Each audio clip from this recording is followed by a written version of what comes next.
Alright. We're properly starting a hardcore Panetti character now.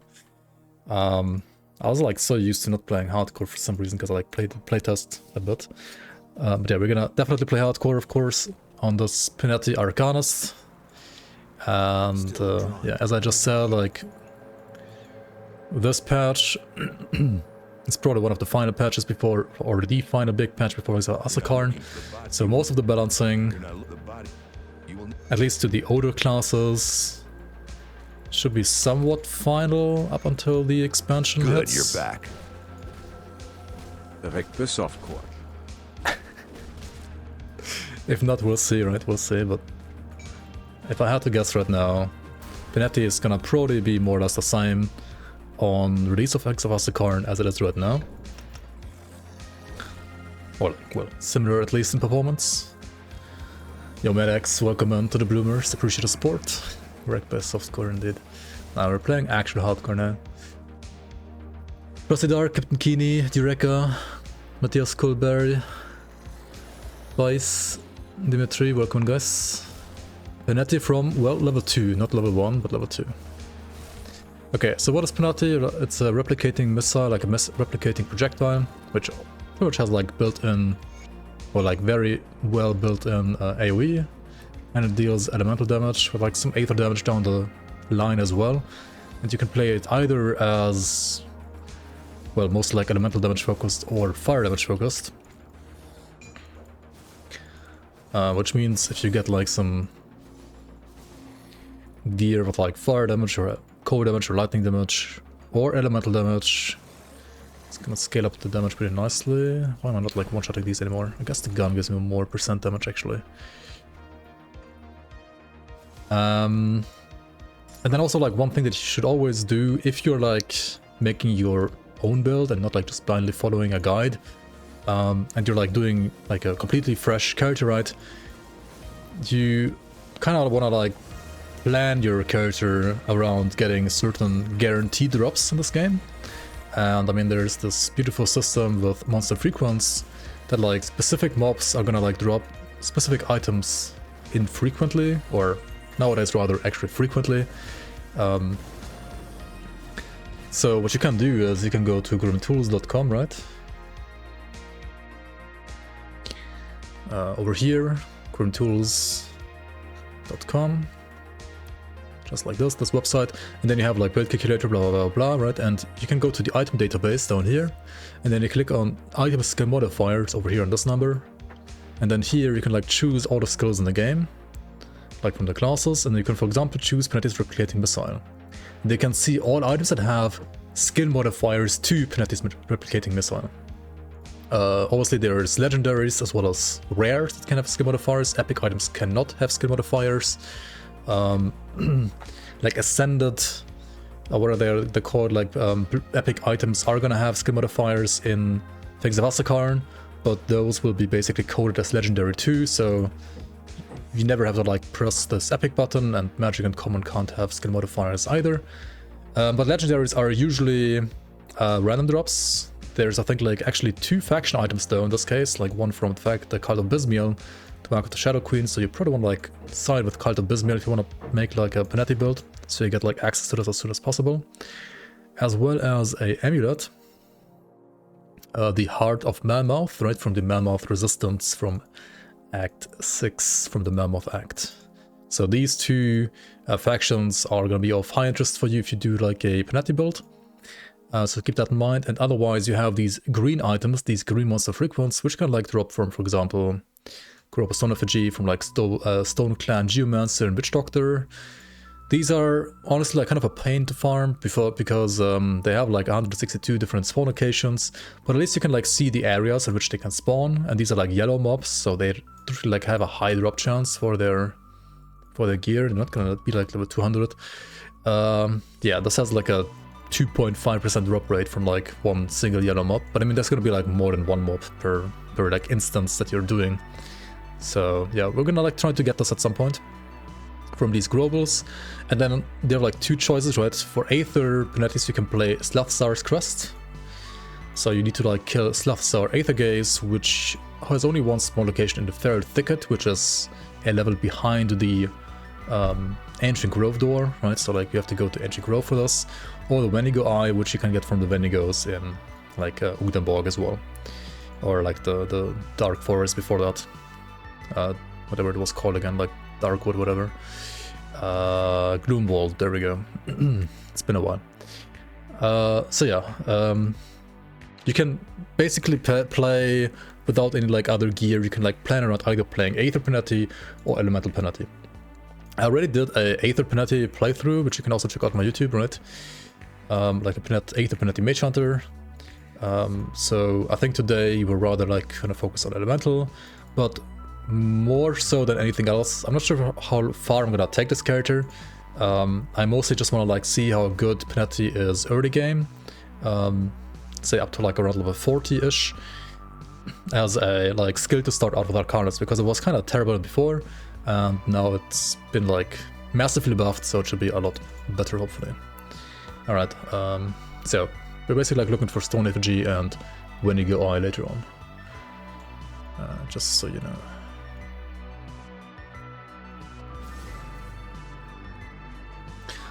Until then, I'm gonna basically proceed to put like always like put one top point down in the mastery bar, honestly. So you get like a decent amount of HP and energy as well, because Panetti is gonna be kind of like energy dependent, like energy hungry. So I think you also wanna like put 1 point in IEE, like Iskander's elemental exchange at this point, which does give you like a bit more elemental. Actually, does it like even increase your regen at this point? Because like 6.6 regen. I mean, yeah, it's gonna give you like more regen for sure. It's gonna like reserve a bit of your energy, but the energy that you have left is gonna like regenerate a little bit quicker. More importantly, you're gonna have to look out for gear that has like flat energy regeneration. You can get like a chest with energy regen, you can get rings, silver rings with energy regen, you can get silver amulets for energy regen on the amulet. And then there are some like caster based like helmets is what you can get.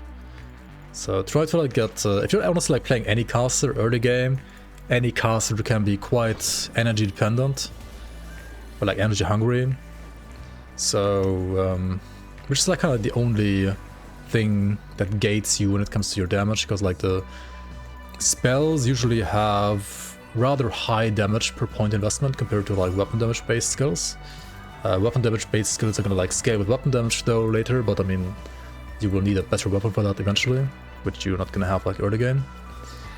But energy or like spells in general are gonna have like usually more base damage, so you can get like more damage earlier. However, there will be like stronger, like it's restricted by energy, which is why you need energy regeneration gear. You can of course also like invest into Spirit, right? Spirit gives you also energy regeneration.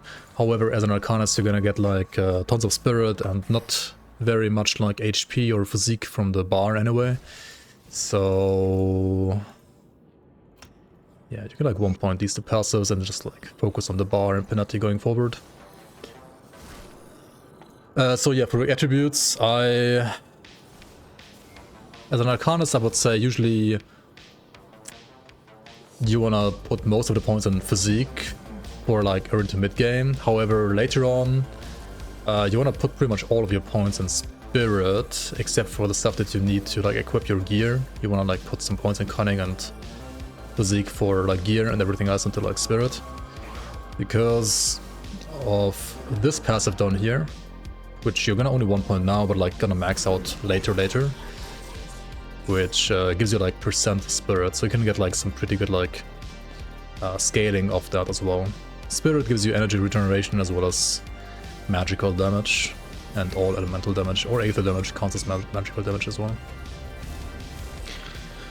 Just watch the Diablo 4 stream. How do people play this? I don't know, I didn't even watch that stream. Oh yeah, Diablo 4 has a new season, right? I don't know. D4 bad is all I have to say. D4 is a new season, still has less viewers than PoE2. I mean, deserved, I guess. Grim Dawn is still better than PoE 2. I mean, it's a PoE 2's in beta, for sure. Like right now, Grim Dawn is still better in my opinion, for sure. PoE is promising though, unlike Diablo 4. But also, it's like a different kind of RPG. Like PoE is just like balanced around trade and, in my opinion, like way grindier and more brutal when it comes to progression.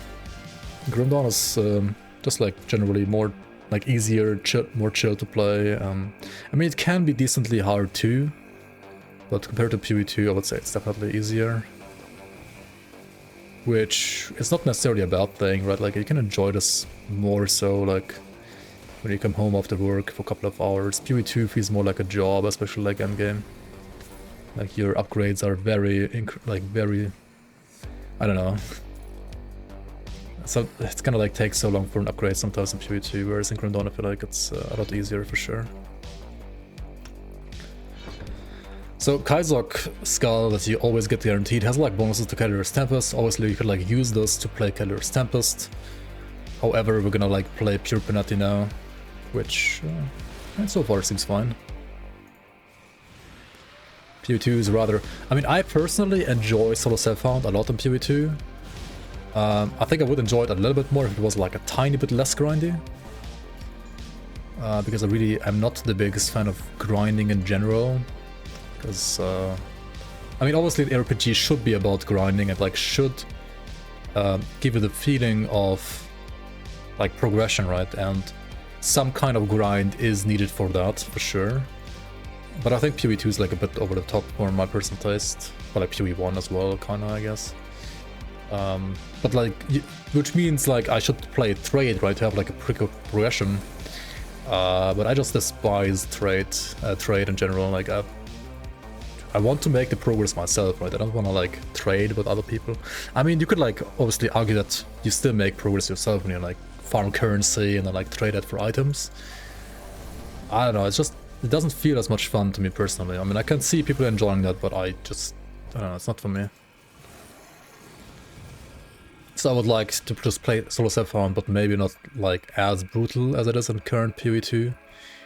Which, well, brings me back to Grim Dawn, because Grim Dawn pretty much gives you that experience. I mean, Grim Dawn like drops a little bit too many items for my taste as well. Like, especially if you do like a totem, it's like insane amount of items, right? Like almost too many. Like a mix of the two would be better, I guess. But it's also like different systems, right? Like in Grim Dawn, at least right now, you can't like influence your affixes that drop. I mean, you will be able to later on in like Things of Astakarn. But also that's more like a thing for endgame, I think, or at least for like mid to end game, with like Ascension Altar and so on. So that's gonna be like a thing you can do right away. Yo Viros, welcome. If only Ellie wasn't so undercooked. Yeah, I love Ellie's loot filter, honestly. I mean, I know like you can have like an insanely good loot filter in PoE 2 or like PoE 1 as well, with like custom loot filters, but I just love how like Ellie's loot filter is literally built into the game and works like better than any other like in-game loot filter that you don't have to like download from any other website, at least. And Grim Dawn's loot filter is just very basic and really not that great. I mean, it's better than no loot filter, but compared to Ellie's, like, Grim Dawn's loot filter is really not that great. And I think Ellie also has like decent pacing overall, but Ellie has... I don't know, Last Epoch has like the issues that the game is like too buggy in many instances, or like the balance is non-existing and the campaign still isn't finished, and like some classes or like some skills feel like they're not finished or like aren't properly reworked yet. So as you said, like it feels like still a bit undercooked. And Grim Dawn definitely doesn't feel undercooked, I would say.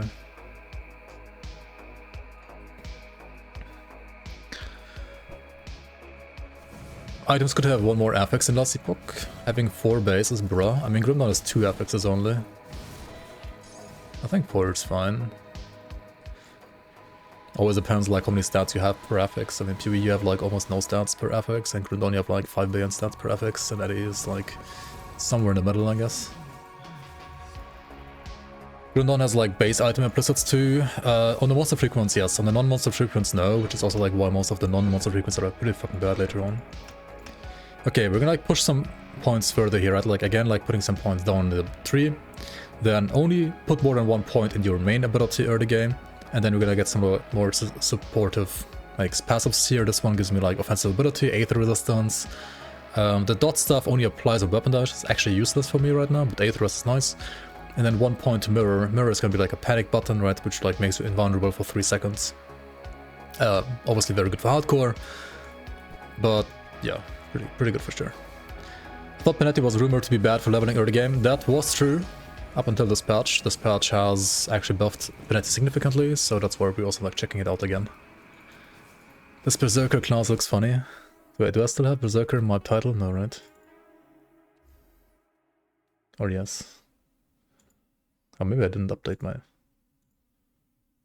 title. Maybe not on Twitch. I did upgrade it, update it on YouTube at least, I think. Anybody know how often or where you can find the Empowered Gunslinger's Jacket? I mean, it's entirely random, so it's gonna be more common than legendary items because it's only in quotation marks a blue item. But you might find it like in the next 2 minutes. You might never find it. That's random. Wait, Brigantine Jacket, is that like a caster chest? No, it's not. So as you can see, right, I'm prioritizing this one even though it only has like 18 armor, but it does give me like energy regenerated per second, which is kind of like all I need right now. The armor, at this stage at least, before like level 10, really doesn't matter. Casting speed is nice though. The off celerity suffix is always casting speed, so keep an eye out for that.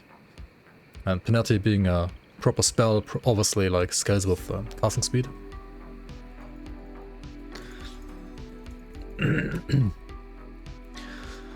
Blower to Sec, welcome on. Just finished the game on Ultimate for the first time. How long is the grind from 90 to 100? It just happens, honestly. It's like in Path of Exile, you need to like make it your job to get to 100. In Grim Dawn, you don't even try and you just are suddenly 100. Like Grim Dawn 100 means nothing, really. It's all about the items.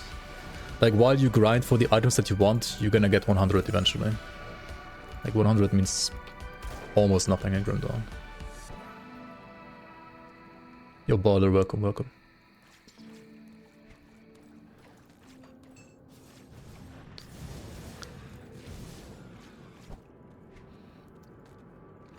Like 30 minutes with an XP pot. I would say it's more like an hour-ish maybe, but yeah.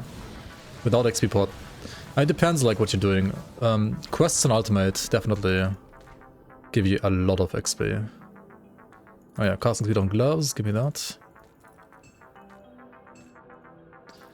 Also got like 2 epics here, which, well, this one is bad, and this one, it's actually kind of good. Would go very well with the skull if you played Calido's Tempest.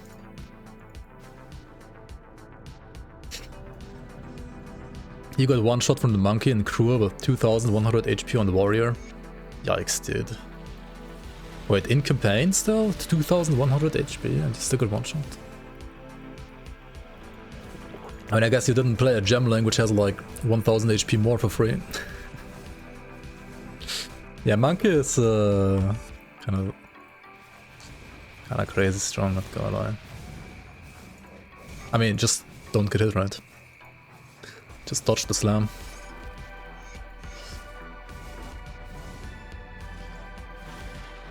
I don't know, man. Warrior is so fucking bad in PoE right now. PoE 2 right now. Like, I would never play a warrior right now. Like, why would you play a warrior right now? It makes no sense. Just play a Gemling and use a mace. It's the same thing, just better. At least for hardcore. In softcore, sure. I guess it's fine in softcore.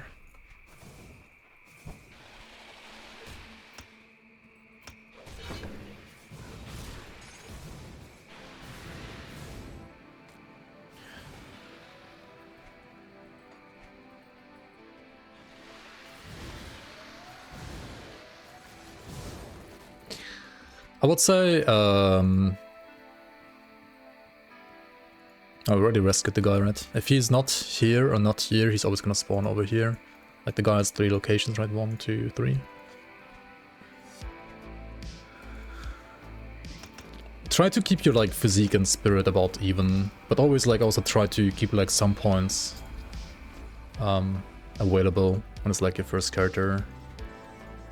You don't know what gear you're gonna get next, and you don't know what kind of stat you might be needing for that. But you kinda don't ever need Cunning, or really on at least this build. Cunning can be insanely good on other builds, but like on Arcanists, especially like magical Arcanists, which are like 99% of them. You like never need Cunning, really. Cunning gives you the same HP as Spirit, which is less HP than Physique. And Cunning also gives you offensive ability and physical, pierce, bleed, and eternal trauma damage. None of which you will usually be dealing as an Arcanist. So it's really only offensive ability, which is still good, even for this kind of caster, because you do need it to like hit and crit enemies. But you get like a lot of offensive ability from like Overload and Inner Focus anyway, that you kinda just wanna like aim for OA directly and not to aim for OA via Cunning.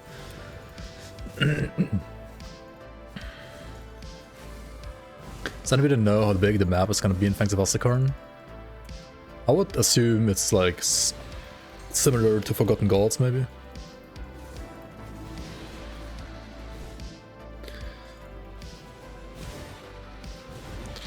Season 10 when? On a serious note, are there any rumors regarding the release date of Fangs of Asakarn? No. And the only rumor is like me putting a rumor into the world right now, which is my guess, which would be some point in May. Maybe not, right? Who knows? It's gonna happen at some point between April and December, or like March and December maybe, but March seems like probably not, right? Probably not.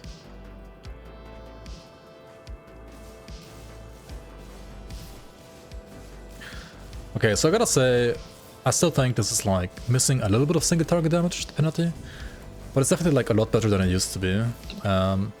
Also make sure to use your energy pots, right? If you run out of energy, just press your pots. Pots are free in this game, you have like infinite amount, and they're just literally cooldown gated and nothing else.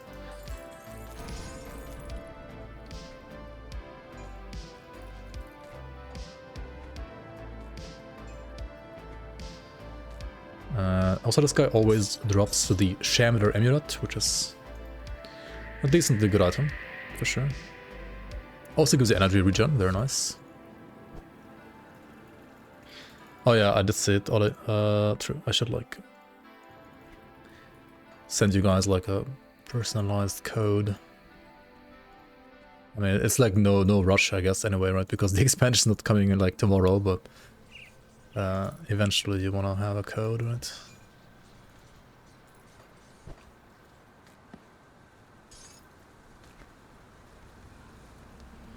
Fruit of the Void. Like, for example, there's like heavy armor needs more physique, right? Can't wear it right now because I don't have enough physique. I could like put 2 points here, but that doesn't even solve the issue, right? I need even more. So...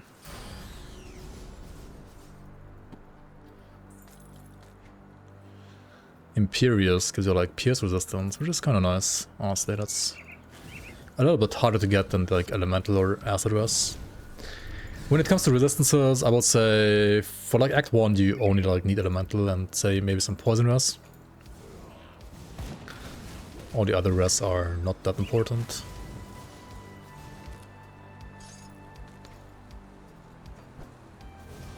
Unless you go to like a specific place like over here, then you would need some chaos res or Ateti res too, but I really wouldn't advise you to go there, especially not on hardcore. It's like not worth it at this point. If you really like want to farm that area, you can like go there later, but right now it's like not worth it. Move along.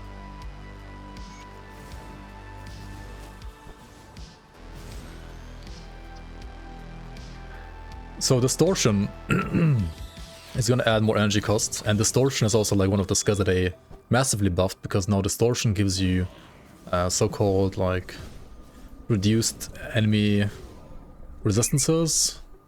Where is it? Here it is, right? Reduced targets resistances, so it's like a form of resistance reduction, one of the 3 forms. This is one of the non-stacking ones.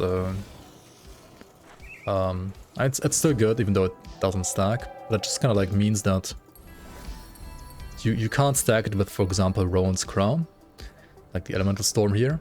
But this also means that you don't need to pick this in the devotions because you already have the type of resistance reduction on your skill. So that means you can pick different devotions later. Also, you might have seen me take Jackal right there. I pretty much always take Jackal on any build because when you get 3 points, Jackal is 6% total speed, so casting speed, attack speed, and movement speed, which is, in my opinion, just like the best node you can get like this early on.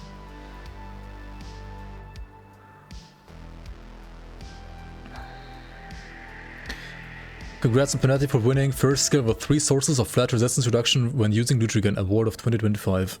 Indeed, indeed. Flat RR and Panetti login, hell yeah, it's actually a usable skill now, I think. I mean, they also like buffed the base damage of the base skill. So this also like already feels a lot better than it used to. Silver Amulet, I mean this is good because of like energy regen, however I already have one with energy regen, don't I? I mean this one has 0.5 only, the Silver Amulet has 2. So it would be more regen. But like the affixes, Shrewd is percent cunning and Alacrity is attack speed, like those are just terrible. So I think this is still a no for me. This code has at least a little bit of energy regen and also Spirit. Spirit translating to also more energy regen. And Aetherus, which is okay, I guess. Yeah. The screen hatchet or whatever it was, like, gives me nothing apart from the casting speed, so it's like the same as the one I have right now, except 1% less casting speed. So it's actually bad. This thing, I mean, this is probably nice, because it doesn't have casting speed, but it does give you like percent all damage, so also elemental damage. And some other stats which are well better to have than nothing. You don't have to go back and sell yellow items, by the way, like yellow items are really not worth selling at all. Just focus on like selling greens and blues to get iron butts. Yellows are not worth anything. Once you go Jackal, you never go Backo. Welcome in, Marco. Hello, hello. Olivier, welcome. Okay, yeah.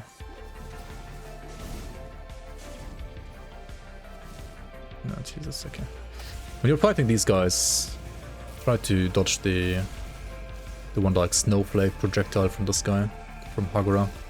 Because that always freezes you and it's pretty fucking annoying, honestly.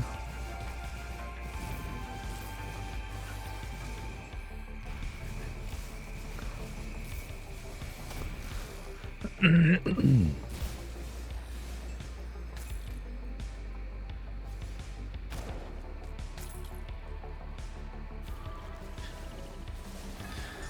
you think that this version of Panetti can be good as a main skill in the late game? Yes. Invoker is good now. I think even Code or Code Lightning is good now. Pure Elemental can be good. Aether can be good. Pretty much all of these you would play as a Mage Hunter. You can also play the Elemental variants on Druid, which is well, like almost the same as Mage Hunter, but like slightly worse. And then you can also, of course, also play Aether as a Mage Hunter or a Spellbinder. Right, Spellbinder is actually like really good for Aether Panetti too. But most of the time you want to go a Mage Hunter, which would be Inquisitor secondary. That's like the most flexible class for Panetti in general. And I don't think the Berserker is going to change that much, because Berserker... I mean, Berserker can do many things, but I think Panetti is not necessarily something that it's going to do that much. Or like that well. I could see it maybe for like the one like cold Panetti build. Would be like fine maybe. But otherwise I think Berserker's not good for Panetti. You can for at least the Invoker one, I think. Or like Fire Lightning Evoker. You could also consider Demolitionist, I guess. Play a Sorcerer. But even that's... I don't think like that good. Okay, now that we have like pretty much everything... Oh wait, this says too much... Okay. Like here I could like put the point in Cunning, but also I could like just ignore it and not take the item. Okay, let's max out Panetti, the base skill, and then like get the point in Distortion. Yeah, I mean, for DPS increase, I think it's not worth like putting a point in Cunning. That doesn't seem beneficial really. Let's go for those for more elemental resistances, which is more important at this point in the game. Hassindrus, welcome, welcome. You've been loving Grim Dawn ever since PoE 2 came out. Screw the mapping in PoE 2. Yeah, the endgame of PoE 2 needs like some more cooking, I think. I think the campaign is fine, maybe like a little bit slow in some situations, but otherwise...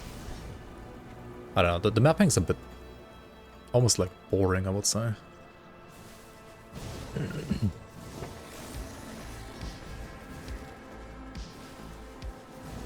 Do healing increase bonuses also boost the amount of health restored by potions? No.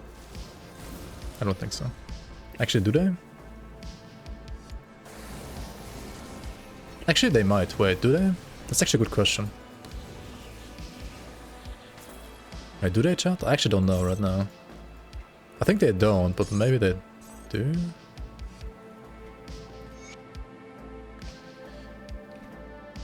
Of inside lag reps. Oh, this one has no energy regen, so we can't really like play it. But of inside gives you the inside proc, and inside gives you regen. So inside proc is like always nice to have, really. Very, very good proc.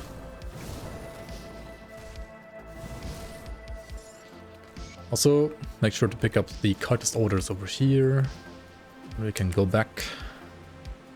You can finally play Skyrim. Oh yeah, it's a big game you've like never played before, I think. I need some time to plan our strategy.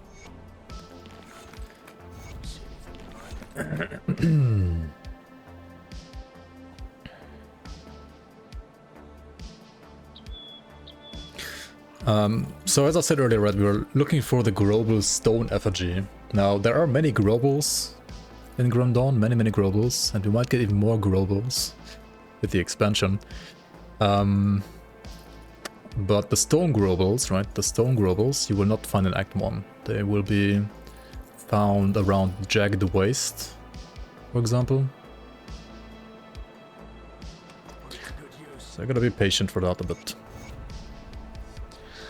You're taking a Grim Dawn break playing modded Skyrim, really?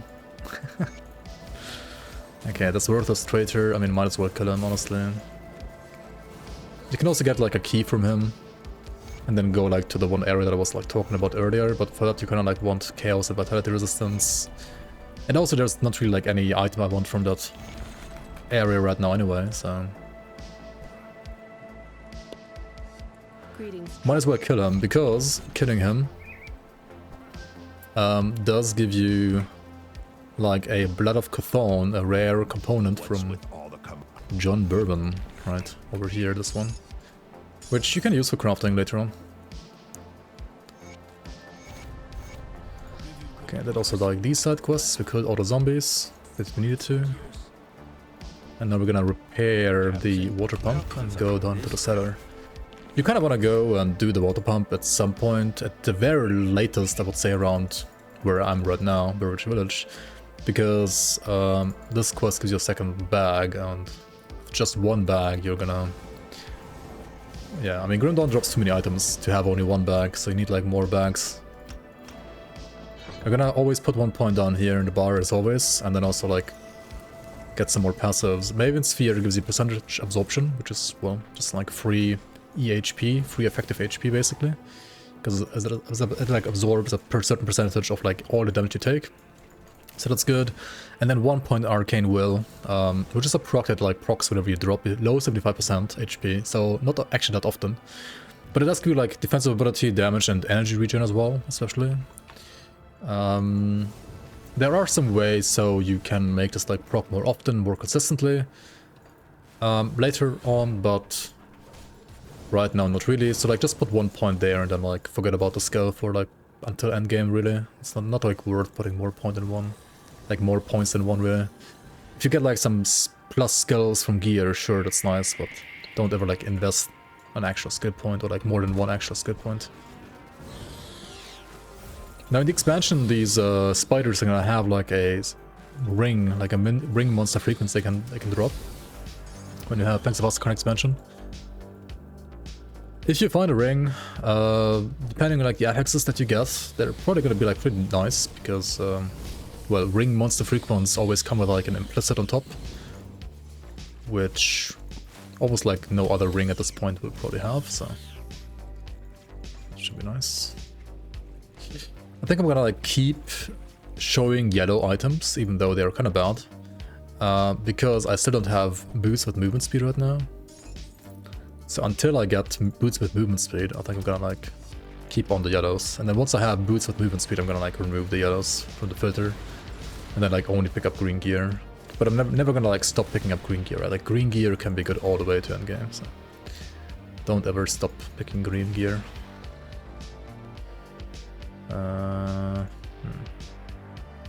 Is this worse or better? No idea actually. Tooltip on healing increase says it includes potions, includes including tools. Nice, nice. Panetti is supposedly good now, yeah, I think so.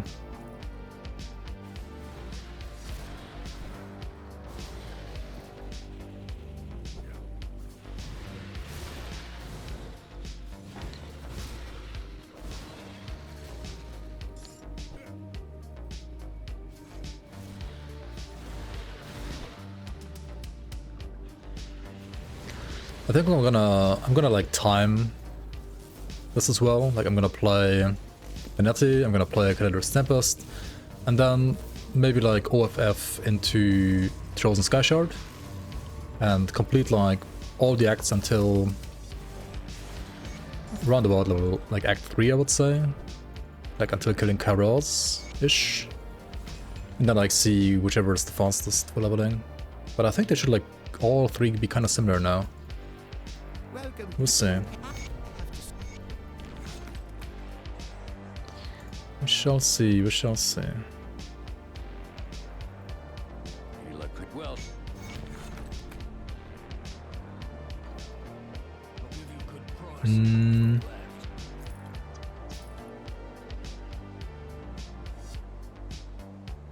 Level 20 ring, really.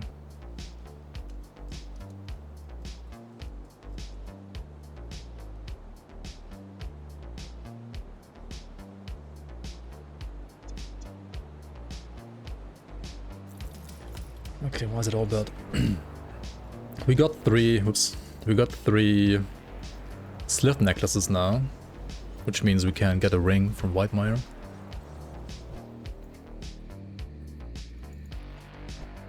What made Panetti bad in the past and good now? I mean, it was like almost the same damage, only as a fireball, and fireball was like a component from like a component skill, right? So Panetti needs like so many points to even make work. I got this new ring now. More energy regen, poison with elemental rest, very very nice.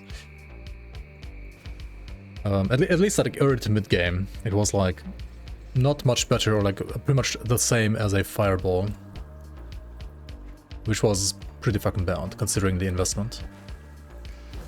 And now it's a lot better. Like they buffed the damage on the skill, on like one of the modifiers, and they gave another modifier resistance reduction now. So now the only resistance reduction that Arcanist has is, well, apart from this one of Electra's Flash Freeze, which only works if you actually freeze an enemy. Is on Panetti now, right? The only other resistance reduction. On Distortion, you have reduced targets' resistances now, which is kind of nice.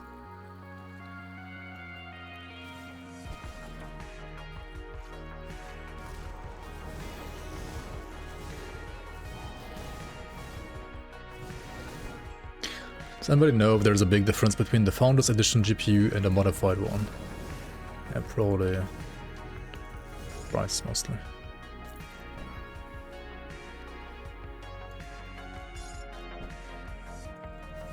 Noise level? Which one is quieter? In your experience?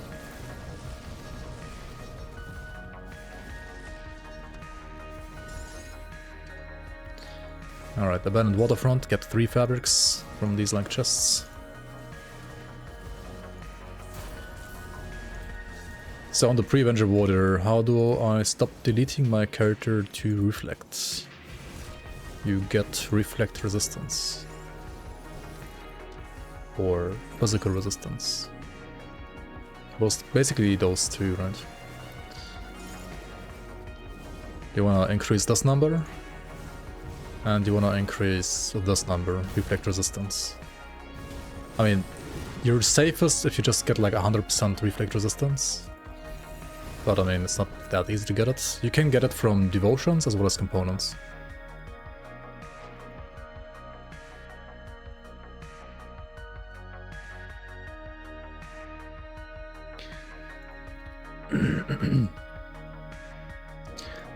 What did I want to go here for devotions?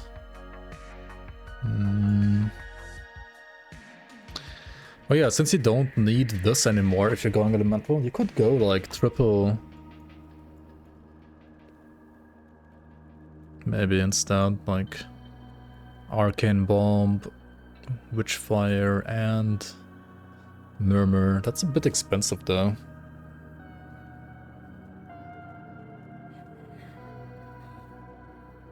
Or we go for like Crab, Hyrian, maybe even Harp.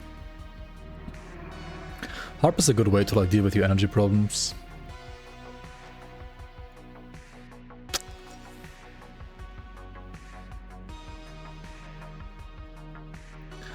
Okay, I think first I'm gonna go with the Witchblade. Please tell people why Arcane Bomb sucks.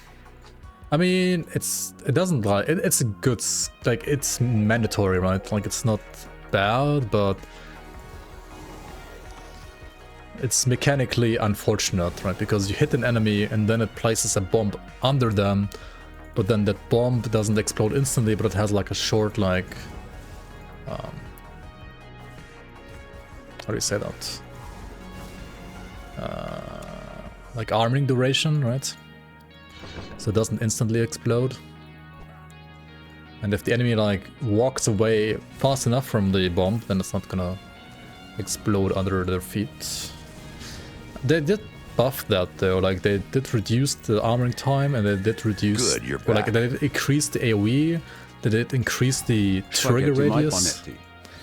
and they did reduce the armoring time. So that should also be like more consistent now than before. So like, I think it's fine. Yo, no manual. Spaghetti my Panetti. How you doing, man? Appreciate the 50 months. Welcome back to the Bloomers. How you doing, man? Panetti spaghetti. Yep.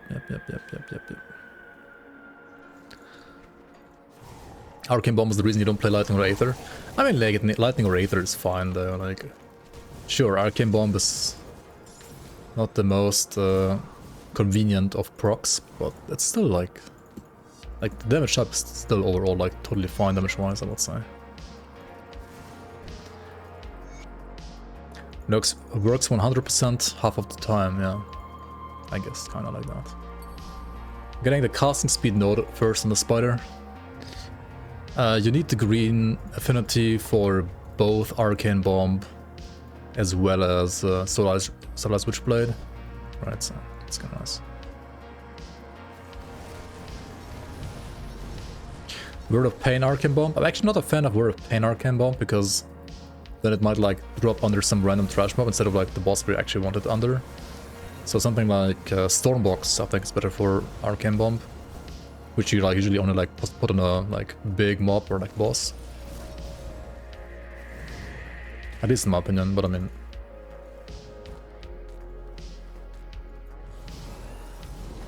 Yeah, it's only one bomb. Yep. But if you like Word of Pain, like the entire screen, right? It's gonna put like one bomb under some random enemy, right?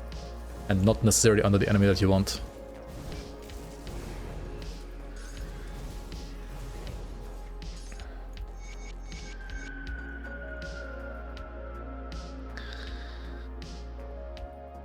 Yo, Vitaly Bedros, welcome. Under Siege, welcome on. Pairing Inquisitor still best. Wanted to PR him in Season 7, but joined late. Yeah, for sure. I mean, you can do like elemental versions of Panetti, especially like Quarter Lightning as a Shaman too, like as a Druid, or you can do like Fire Lightning Invoker, for example, as a Demolitionist too. But I'd say Mage Hunter is just better and more flexible, since you can like play pretty much all the viable damage types, which are... Well, I guess you can also play Vitality Panetti as a Druid, or Spellbinder as well. But like you can't do Vitality Panetti as Mage Hunter, but everything else you can, like everything that's like reasonably easy to play, so like Elemental or Aether you can do as a Mage Hunter. Whereas Spellbinder is pretty much Aether only, and I guess like Vitality, but like that's a very gear dependent build. Vitality Panetti. And you can do Druid, right, if you want to like switch into Lujugan Druid later on anyway. But if you want to do that, you might as well just like level as a Lightning Shaman with like Wind Devils and Storm Totem, I would say. So, yeah.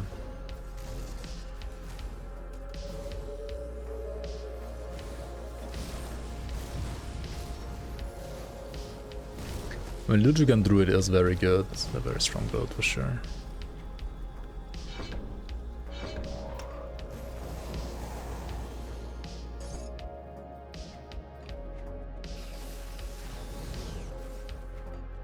But I mean, Lujugan Druid, it's not a Panetti build really. I mean, it happens to use Panetti, but it's like on a cooldown and like a debuff slash dot ability. And your main damage is totems. So. It plays very differently, I would say, to like a standard Panetti build.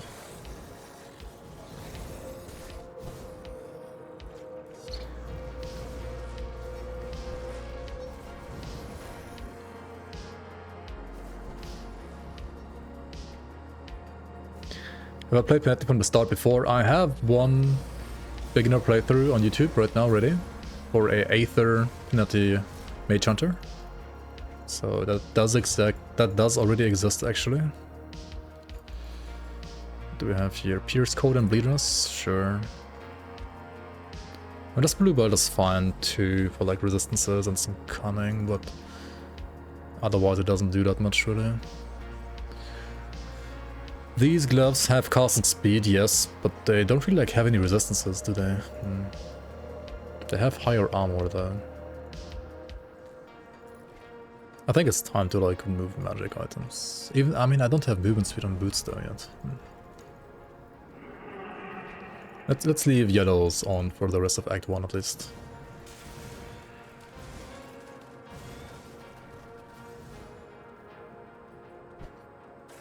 Oh, build? Yeah, I don't have a build command for us yet.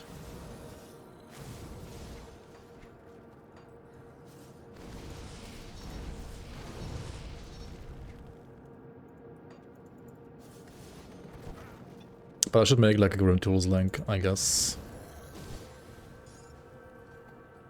I should have done like some earlier as well, maybe. I'm gonna do one... I mean, why not just do one right now, right? It's not gonna hurt to do one right now.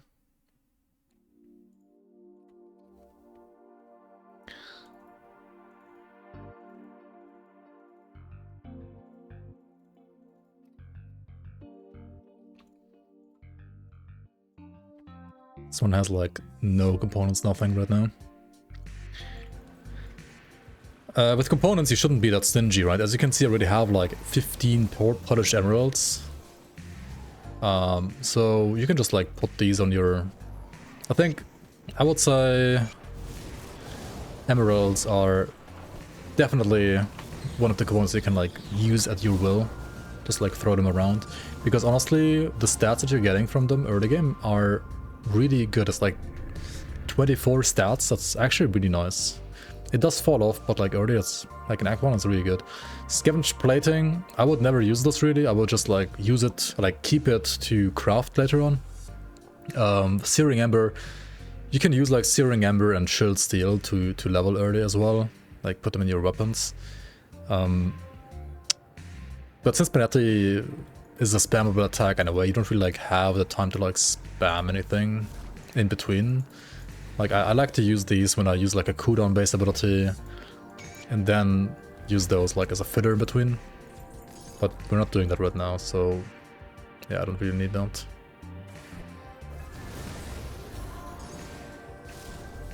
Also like using polished emeralds can help you fix your like energy demand, because well, it gives you spirit and spirit is energy. Like energy regeneration as well. Something Clever 93, welcome on, appreciate you liking the content.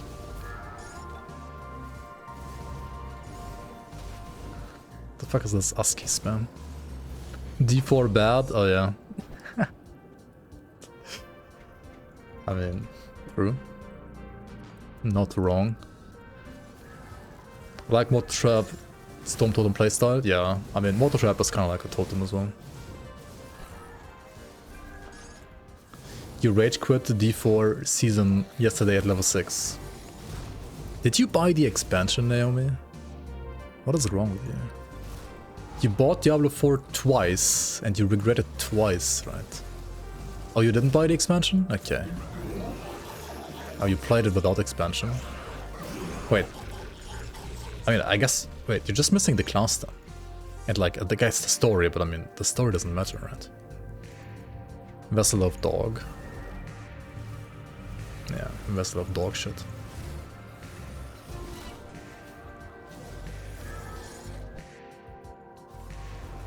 You would play D4 again if Vessel was free. Yeah, if the entire game was free, I would also like play it maybe. But I've not even bought the base game, so... Like, Vessel would need to be free and the base game would need to be like free to play. Like everything would need to be like free to play for me to play the game, I think.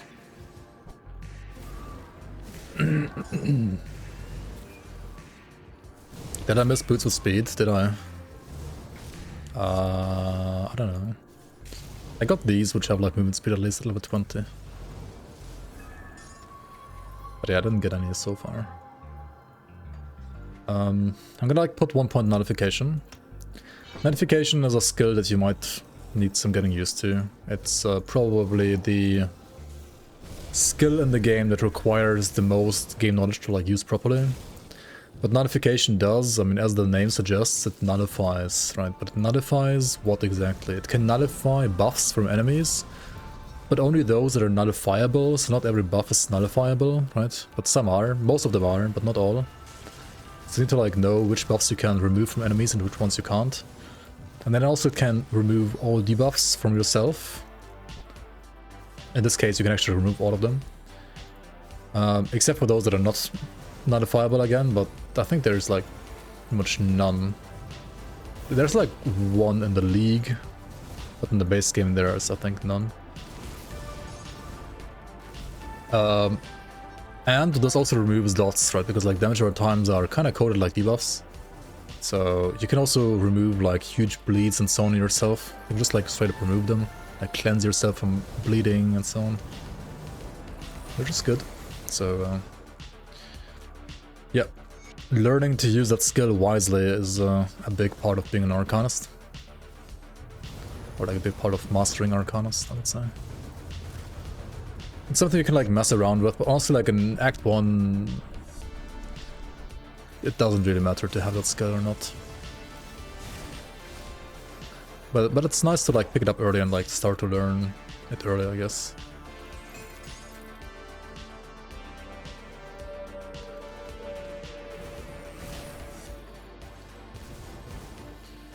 What do we have here? Incorruptible? Incorruptible is like a great suffix, especially later on. I think early game, the Aether and Chaos Rush is not that great. I mean, the Poise Rush is still nice to have though. Yeah, I'd still... kinda nice, I guess. The of Corrosion suffix giving only poison damage is obviously bad, but... what can you do? I think here, for example, you can like... did I remove his fire ring? I'm not sure if that actually works or not.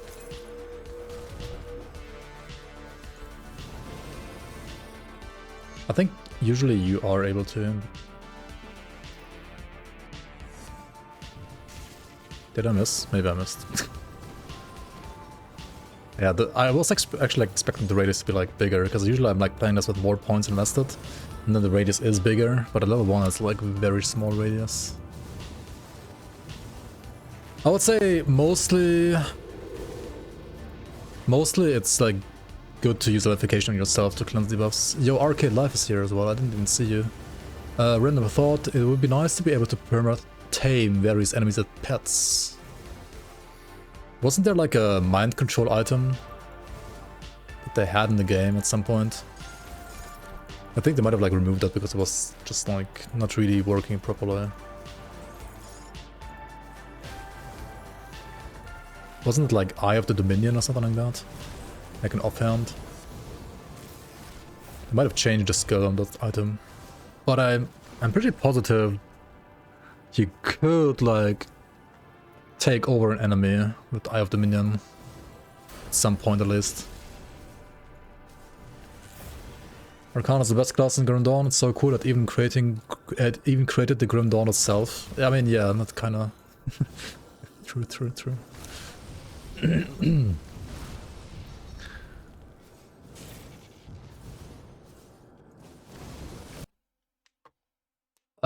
You got AMD and Force Event Sharpening, and Grim Dawn looks so much better. I have a 2070 Super Nvidia right now still.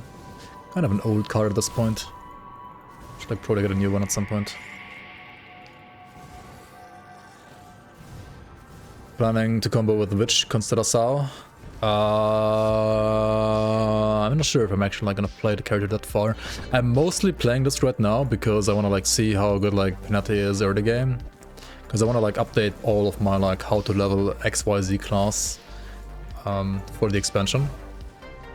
And Panetti has, I mean the expansion didn't hit yet, right? But it's gonna like happen at some point this year. So it's better to like prepare early than never. And I think the current patch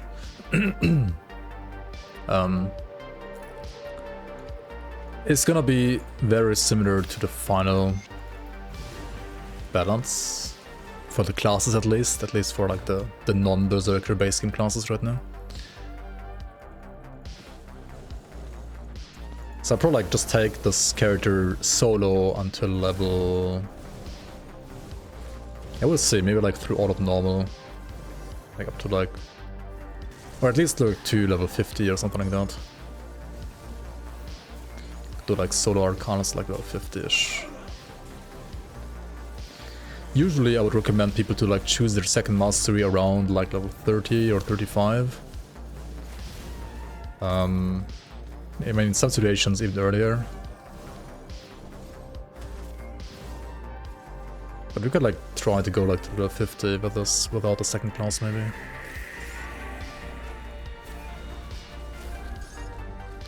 No Sleep Till Crate Dead 2025 edition. Maybe eventually.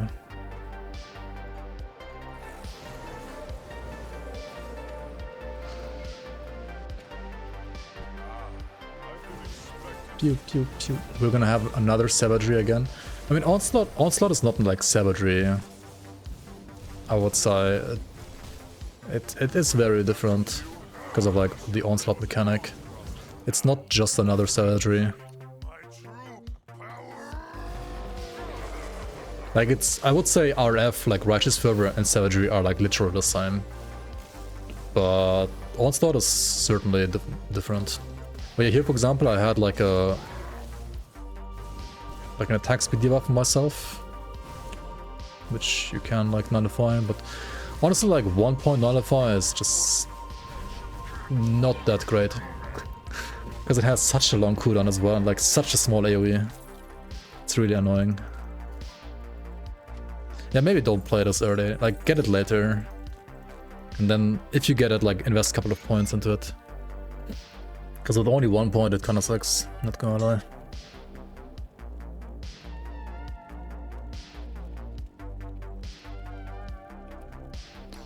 Alright, Act 1 done.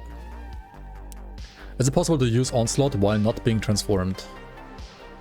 You can only use Onslaught while not transformed. Onslaught is not... You're not able to use Onslaught when transformed.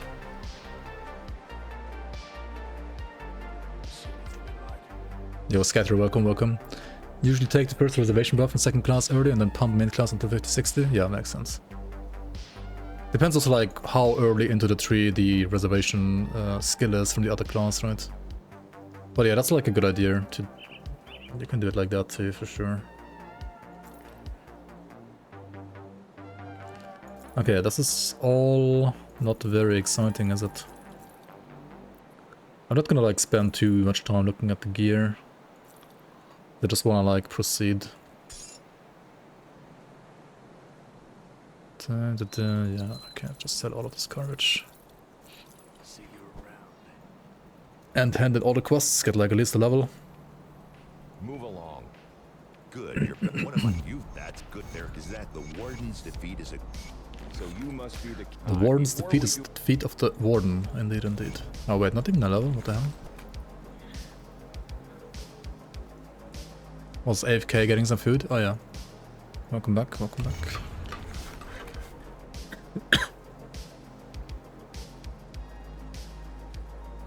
It's also around building levels. Okay, so savagery is around like building levels for the skill itself, right? Like savagery, the more levels in savagery you get, the more damage you deal with savagery. The more levels you gain on Onslaught, the more damage you will use with your next cooldown ability that is not Onslaught, right? So it works entirely different mechanically. Like you don't actually buff Onslaught, you buff another skill.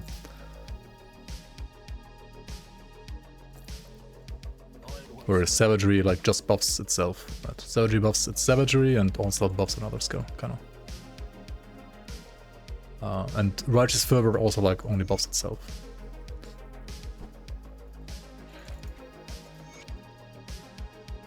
The emissary warned. Would I store all my stuff? Usually, I mean for the League we have like Cloud Stash on the website. And for Vanilla Grim Dawn I use Grim Dawn Item Assistant. Like just Google Grim Dawn Item Assistant, it basically gives you infinite stash via like a third-party program. AKA Shadow Strike for millions of damage, for example. You can use other skills too, but yeah, for example, that one is what you can do for sure. What do you think is gonna be the best Berserker combination? Nightblade? Nightblade is certainly up there, I would say. I think right now it's probably Nightblade, Shaman and Occultist from what I've seen and played myself. I'm here in this act and not like talking about it at all, right? I mean, once you're done with Warden Creek, you always want to go here to Forgotten Gods real quick. If you have the expansion at least. And you want to just like do the very first quest here. Choose a faction. Choosing a faction gives you friendly with the one that you chose, and then you can go to the vendor and buy these like emblems. And the emblems are like augments you can put on your medals, and then those augments on your medals will give you a skill, a movement skill. And if you don't have a medal yet, you can buy a medal from this guy or the other guy. They would like sell you medals here around this time at least. So you get like, for example, I mean anything that has like some resistances, like for example stun rest, I think is pretty nice to have at this point. Put this one here, then you can like use the skill and boom, you have a movement skill, right? And then you go to the next act. Or rather, actually I would also say around this time you wanna pretty much always go to the smith and craft a couple of things, right? You're gonna get a brain from Warden Krieg usually, which you can make to an equilibrium, which gives you elemental res and movement speed, very very nice. And then you can also do a anti-venom salve for your belt, Why do you want to put this in your belt? Well, because armor, like flat armor, is better on belt than anywhere else, because armor and belt is always global armor, whereas armor here is like only local for this pair of your body, right? So if you have a flat armor component, always put it in the belt first. And then more importantly, actually, I would always, unless they nerf this at some point, this requires only level 7 even, but it gives you movement speed, elemental rest, and bleeding rest, and you can put it on your medal and on your amulet. And now you have like way more movement speed, capped elemental rest already, and 64 bleed rest. Like this item is completely busted. It's so OP. I don't know why it's even so OP, but yeah, it's so OP. You can also like put a second anti-venom salve into your boots, depending on like your movement speed, but if you don't have like max movement speed, like 135 at least, then I would probably wait with us and like use a Mark of Traveler or a like Mark of Mokjogen instead. Or try to like get more movement speed from your devotions. But that would mean going for like Eel or Sailor's Guide at this point. Which I guess we could do. Like the spider, we could complete it, but I think I want to actually go for Sailor's Guide or Eel first. And then get, I guess, Spider and then Widow and then Witchblade or something like that. That seems better. Another thing you could always go for is Scaled Hide, especially if you're playing like a character that's not a caster that has like good armor values. Then getting your armor absorption up is like a very good way to mitigate more damage. But even as a caster, I would definitely recommend you doing this. You just like put one here, to get like almost capped armor absorption. And what else can you do? You put like corpse dust in your rings. You can put like Unholy Inscription now into your gloves. Or you could also put something with casting speed into your gloves, like Restless Remains, but you need to like get it first. And there's like another rare one, which you could also use here for casting speed, but I don't have it right now, so... Yeah. Either Unholy Inscription or the casting speed one. Both of which are like rare components. Okay, now we can go to Act 2, right? Now we're like properly beefed up. I mean, you can also like craft even more for your weapons, I guess, like Imbued Silver or Purified Salt, but I'm not gonna bother at this point, I think. We're fine.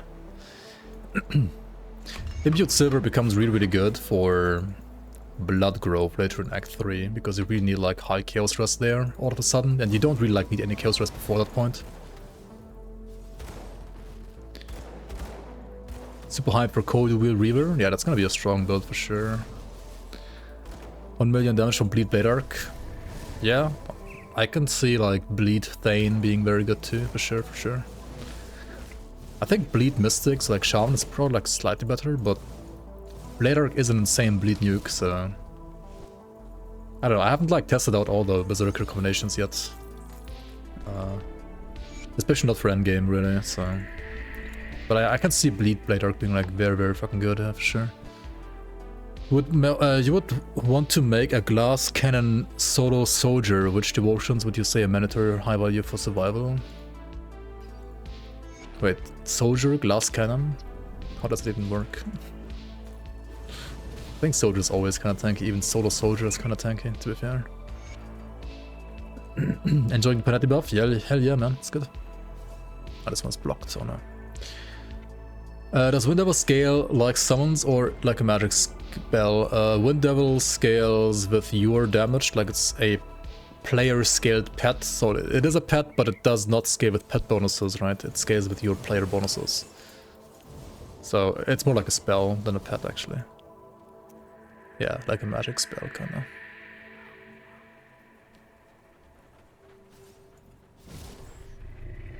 I didn't complete Jackal yet, I know, but I don't need to. I don't need it yet. Like, completing Jackal right now does what? It gives me 3 red penalty. Which I would need, for example, for Witchblade, right? But I'm not gonna work on Witchblade, like, in this very moment, so... This node gives me 15% damage and 2% Fizz, which is not bad, but it's not, like, as good as getting, like, movement speed or casting speed at this point. So yeah, you can get it, but it's not like that insane.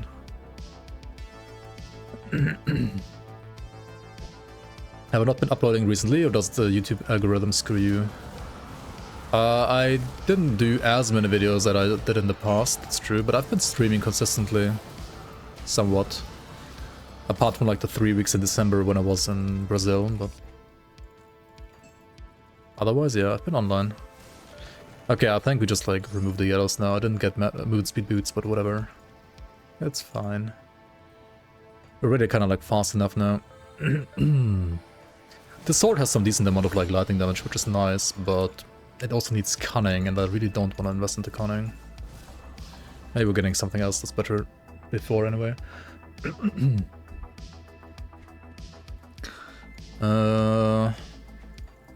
What's my movement speed? 123 only. Yeah,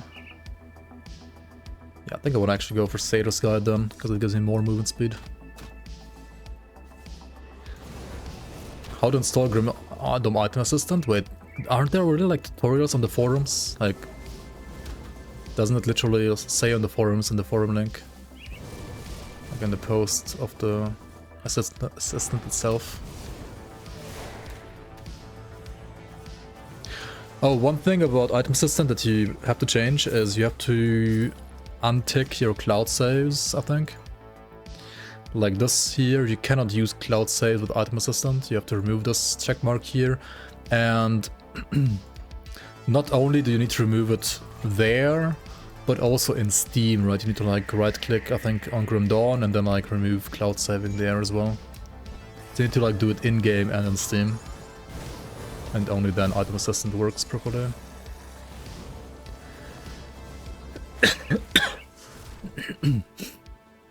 I think that's the only like complicated thing though, otherwise you just install it and then it works.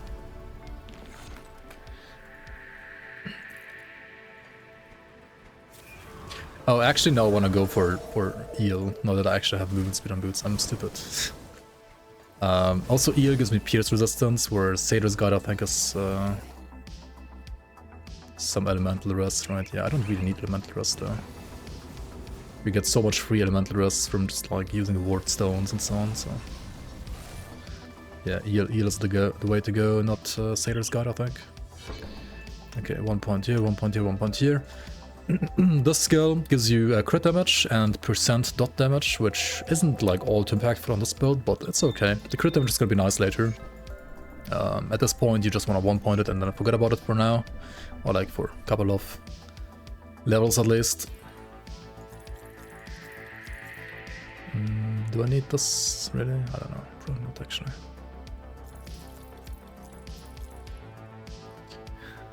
The Veloth ring. It has more resistances than this ring, which has none at all, right? So it should be better than this ring.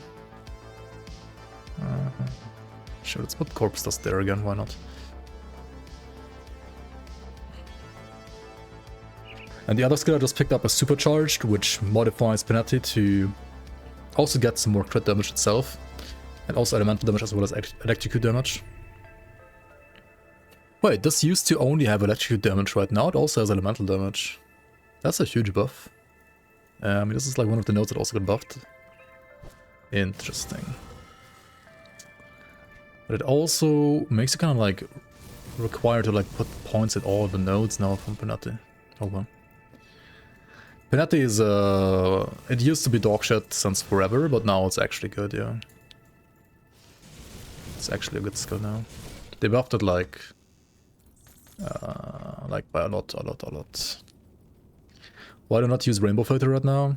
I mean, I could, and I do recommend Rainbow Filter for sure, because it does make like learning affixes and so on easier than without it. I played the game enough though, I don't really need it most of the time. Like I really like know which affix does what more or less, independently from the color.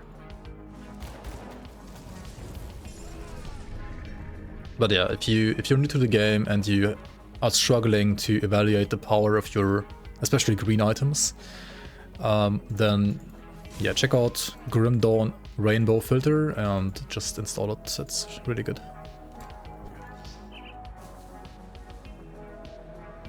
I wasn't sure you'd make it, but you pulled through.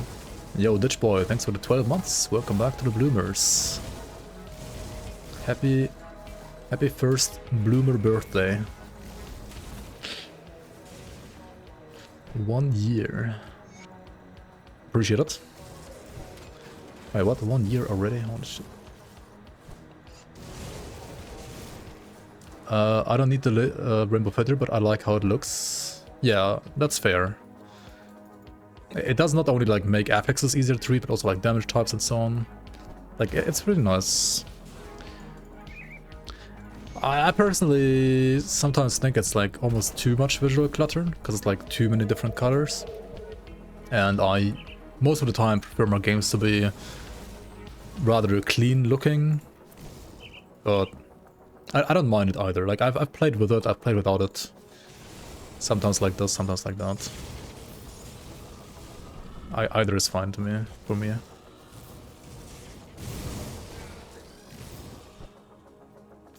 How PRM looks? Oh yeah. No, I wasn't actually referring to you, but yeah. PRM looks good too, indeed. Will Algrim become a god in Grim Dawn 2? Who knows, maybe. Maybe not. Who knows?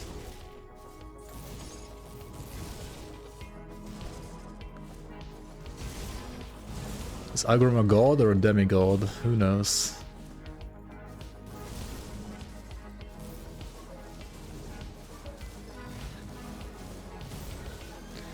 This is some okay damage actually, even for single target now. This is okay, like totally acceptable I would say.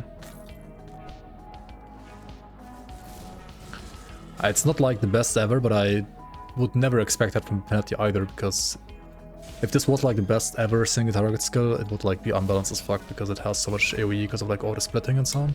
But it's totally acceptable. This is really good. Do the extra missiles shotgun? No. They do not, unfortunately. Madly put up like a Panetti Spellbinder. Yeah, I did.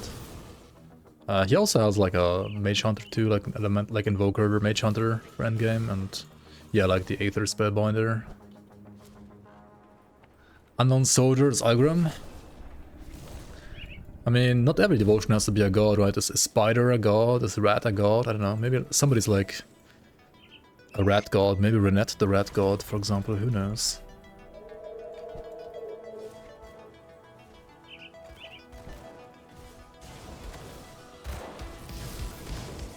Maybe Renette is the rat god.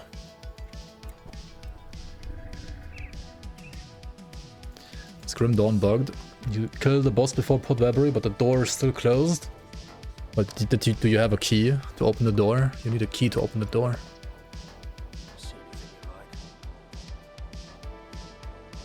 Okay, maybe I'll switch to this one. Harmonious is a really nice suffix, not gonna lie. I lose the stone wrist, but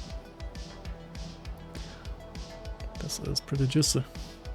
Now, Guardsman Helm is something you wanna like use as a soldier, right? But honestly, it's still better than what I have right now. This one, Pierce, Lightning, and Poison Rust.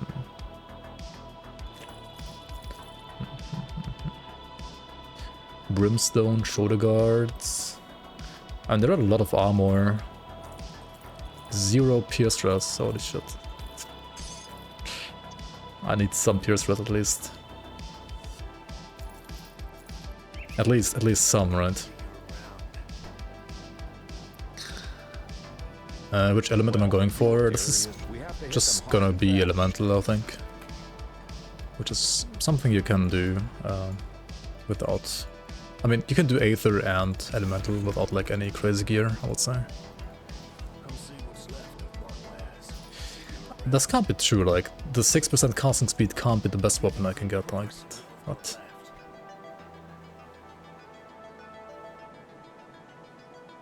Nani? You could like search for casting speed. Okay, that's all garbage, holy shit. 7% casting speed is like... Really? That's the best you can do. Not even a green.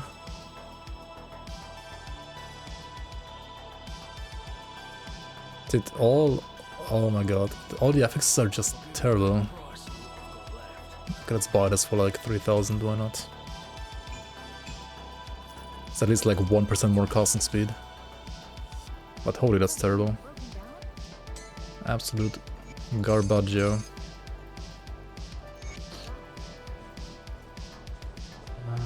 Oh yeah, I wanted to respec real quick because I did put a point in Satyr's Guide when I really don't want to do Satyr's Guide, I just need Eel. Let's go for Eel instead. Does Chaos Panetti exist? In the League? Yeah, but I don't think in Vanilla. Like in the base game it doesn't exist. A Tree of Life is not a god? Maybe he is. Who knows?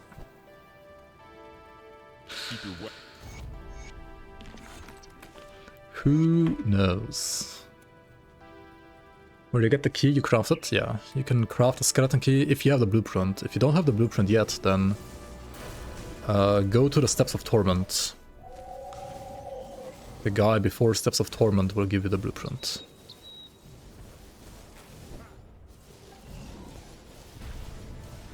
But if you already went there, then you should already have it. Let's do it like this now. One here, one down there.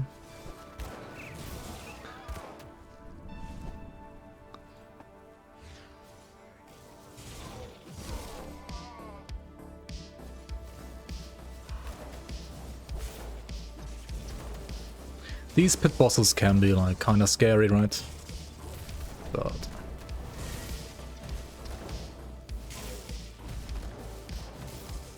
oh yeah, I removed like my stun rest from myself, didn't I?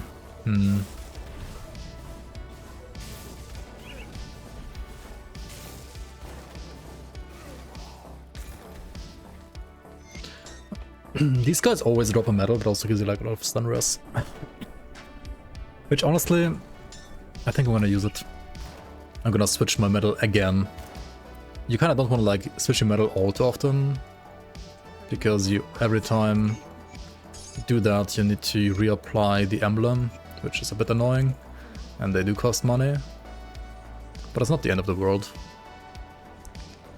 You can play Physical Panetti with Shard of Bernath. I guess, yeah, you can do that.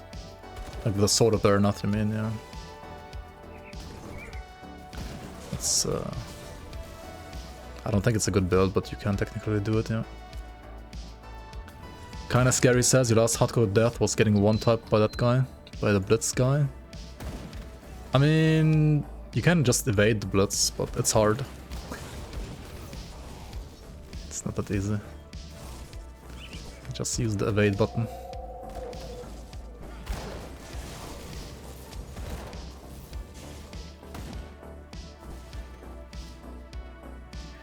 Yeah, money is honestly not a problem really in this game. Unless you wanna like craft 5 billion like stone plate greaves and stuff like that, then you might need some money.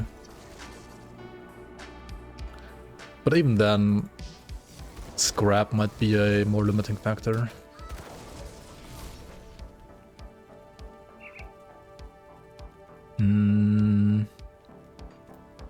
Do I still have energy issues? I feel like I don't actually already, right? So maybe just like use this for the piercingness. Sure, why not? I think the energy issues are only like really noticeable in like Act 1. And then once you at least like know how to build a character and actually I still have energy issues. But once you get ectoplasm, right, you can just like put an ectoplasm in your forehead. That helps a lot.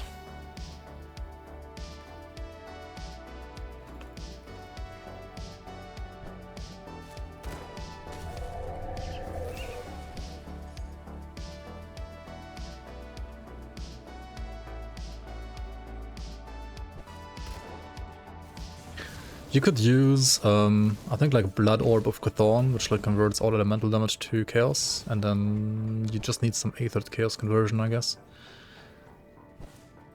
Which second mastery, if you want to play a Panetti build, then Should probably use Inquisitor secondary, because Inquisitor is like the most flexible and also like the best for like the elemental types, I think. For Aether you can do also Spellbinder, also Necromancer secondary. And yeah, I guess for Vitality or also Cold Lightning you could also do Shaman, or like for Fire Lightning you could like do Demolitionist, but they are rather like off meta, I would say, or like rather niche, or like harder to build for sure than just like Mage Hunter.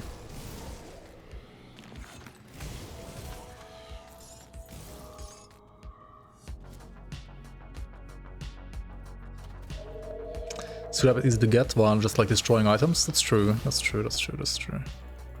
Yeah, money. I think for crafting like Stoneplate creeps, for example, money is actually still the limiting factor most of the time, even though you get like so much money for free. Yeah, like Iron Bits like only start becoming a problem when you actually like early to mid game, when you like need to buy all blueprints from all the factions. You can have like some money problems sometimes. But your late game, you only have money problems if you like craft tons of gear, otherwise not really.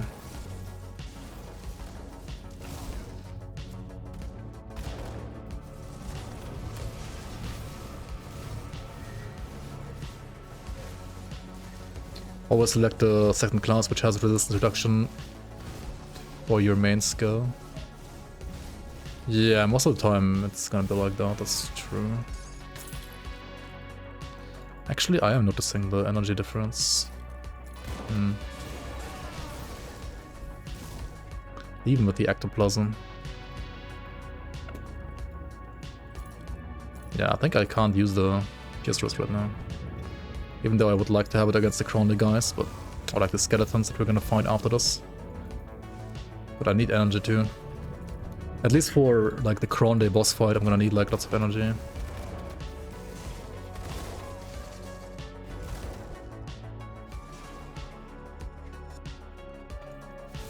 Maybe I put some more points into Spirit in my attributes to get more energy.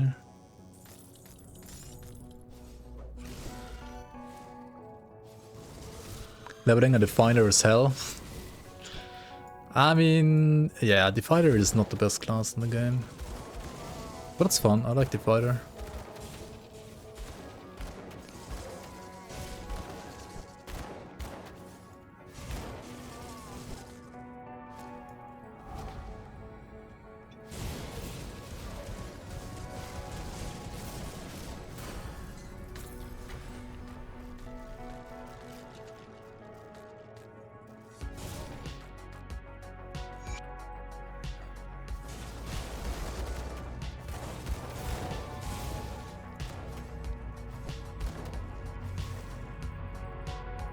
Yeah, it's very item dependent, for sure.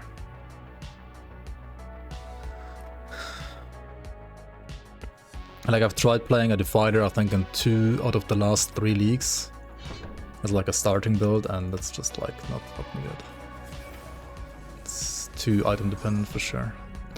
Okay, now against Cronley, right? He puts up a bubble, which makes him like almost invulnerable, but you can actually nullify his bubble. So this is when you want Nullify. You don't really like need Nullify before this. But for Cronley, it's like really nice. Like he puts up the bubble, you nullify it instantly.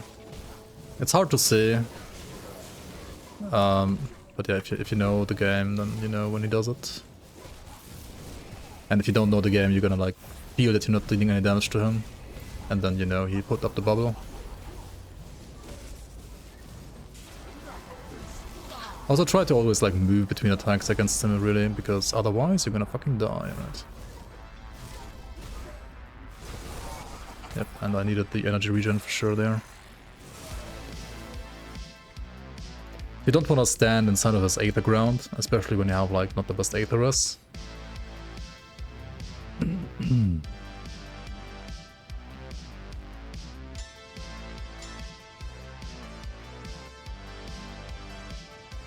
I'm gonna lose some more Aetheress here, because, yeah, this is just better. And I don't really need more Aetheress going forward right now. Like, In Act 3, yes, but right now, no.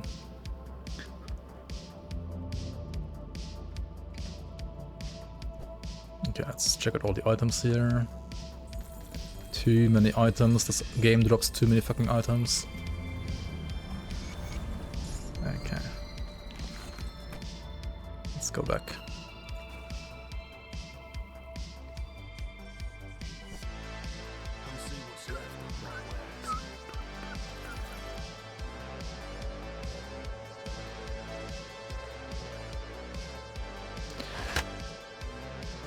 Pierce Rest, Elemental Rest, Stun Rest. I mean, it has like less armor, but it's also like pretty good and has energy. It's kinda good, not gonna lie. These shoulders have like Aether Chaos Rest. Yeah, sure, why not? Let's go 2. And I kinda wanna switch back to this, yeah. I don't need the energy as badly right now. This has more damage and energy. Kinda like worse resistances, but I think I'm gonna take it anyway.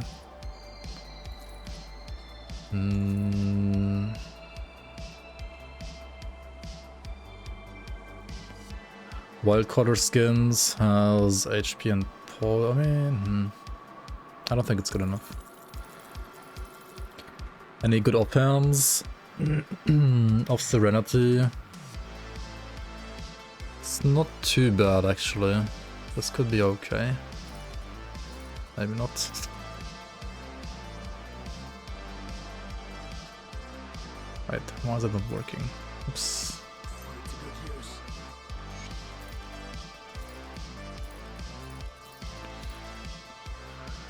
Oh, this also has poison rest, yeah, never mind, okay. Okay, the crafted components and the component of which you don't have that many of, right? You can just remove the item and get your component back. I mean, obviously only do this on items that you're not gonna miss later.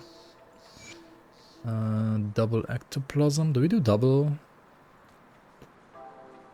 I kinda need vitality resistance though.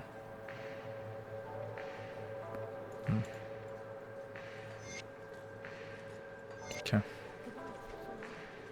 I'm gonna craft a second anti-venom salve for my boots, because I have like enough movement speed anyway.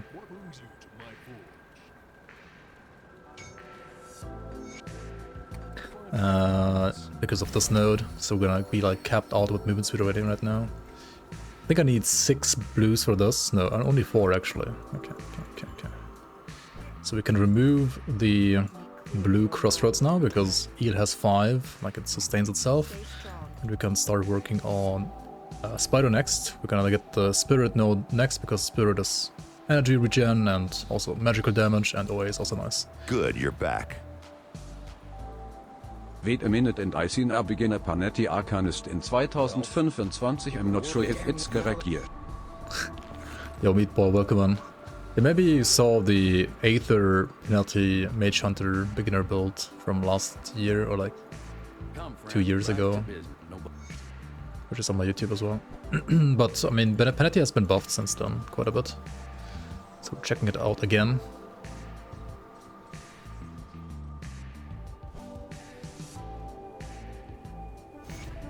Yeah, Blitz Warlord is a very solid starter, very easy to play, I would say as well, like very tanky.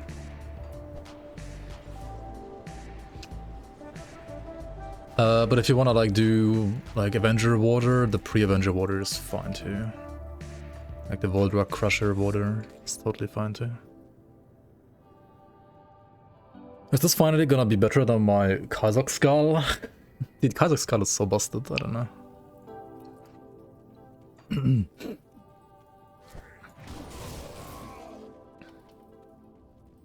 Is there any use for the thousands of basic components that you accumulated for years?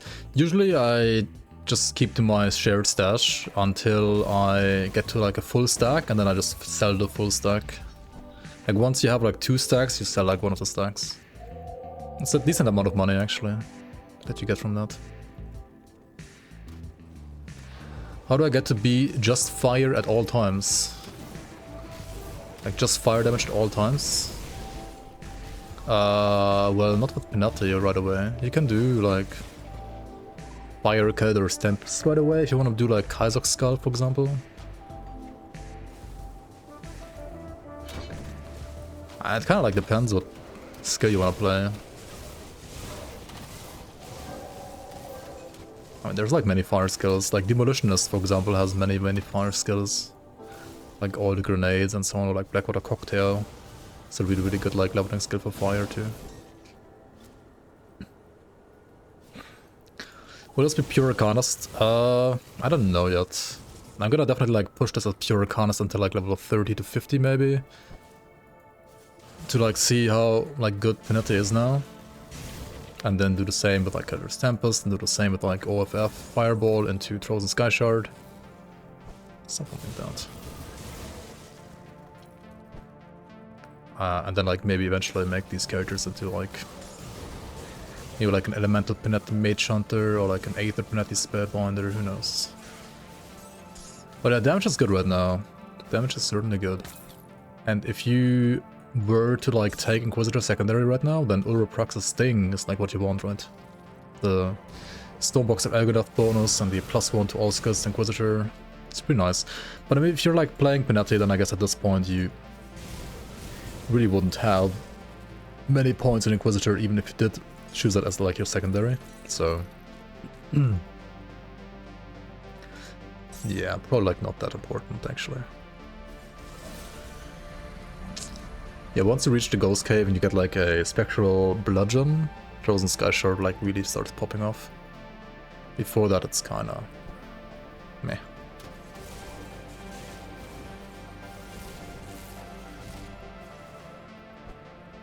How about hardcoring single mastery? Hardcoring single mastery until like 94 to get like a... to have like a character to instantly make it to a Berserker, maybe. Maybe.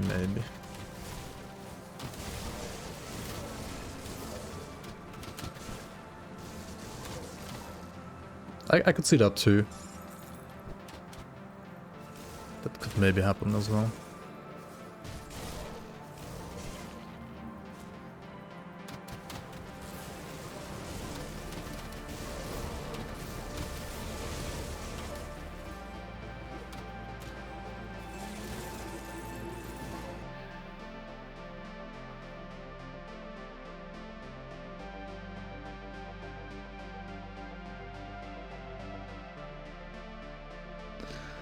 Yeah. I think the Skybreaker Helmet also has been changed. Like it didn't used to convert. I mean, it did convert to lightning, but like only the base skill and not the trail. But now it also converts to trail, so it's. I think for leveling it might still be fine, just because of like the cooldown. But for late game, you probably want to like use a different, like no more Skybreaker circles. Actually, like it's probably not that good anymore now. Which is, I guess, also like a nerf to a skill that was like really good before, which is okay, I guess. Like it should still be nice, might still be good. Just a bit worse than before. Am I playing the league? No. This is no league.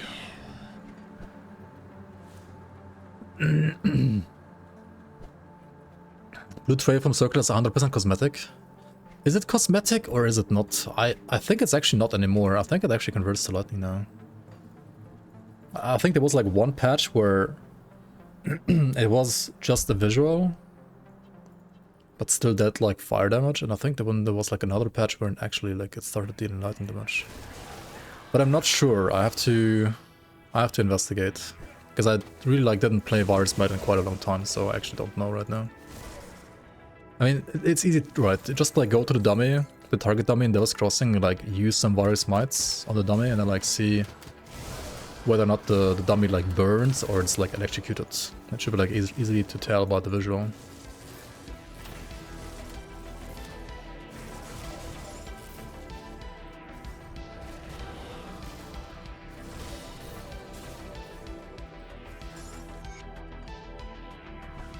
Oh yeah, if it doesn't convert fire to lightning anyway, then it's still fine. And you can still use it for leveling, like no problem. Even if it like converts it visually.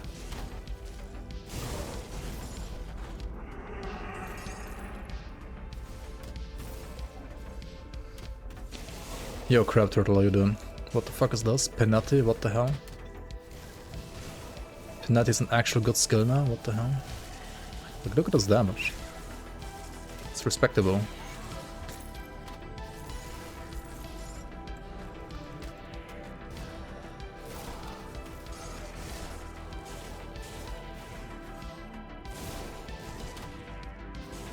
Like, Panetti getting like higher damage on the base skill, additional elemental damage on supercharged, and flat RR on the second node is, turns out, very good.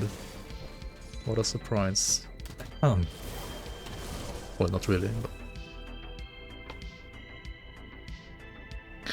After multiple attempts of trying Panetti, it left such a bad taste in your mouth. Understandable. If you played it before this buff, very much understandable. It was like utter dog shit, but now it's actually good, I think. Yeah, Supercharged doesn't have RR. Wait, does Grim Tools show RR and Supercharged as well? That must be a bug. Like, Supercharged has flat elemental damage now, and Distortion has RR.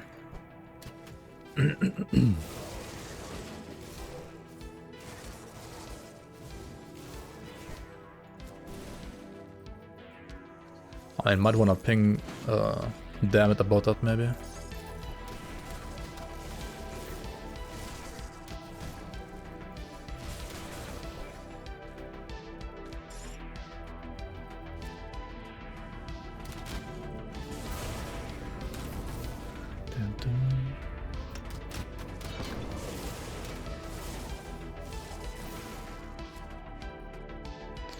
I mean, with these resistances, it should be fine, even though I have like no HP, like I'm way too squishy really. You should at the very least have like 100 HP per level. Usually like rather closer to 150%, like 150 HP per level. This is way too squishy right now. But, I mean, if your resistances are fine, if you get like some absorption on top, I guess it's not like all too bad. But yeah, put more points in physique to get more HP. Some more DA as well. Like defensive abilities, so you're less likely to get crit.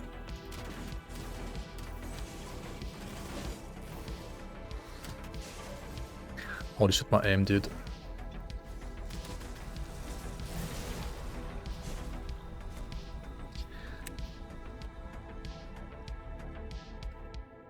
I've been doing a modified version of the old Acid Retaliation Sentinel. Level 88 so far, with full empowered and precision set. Nice, nice. Age is so much fun to you. That's good to hear, man.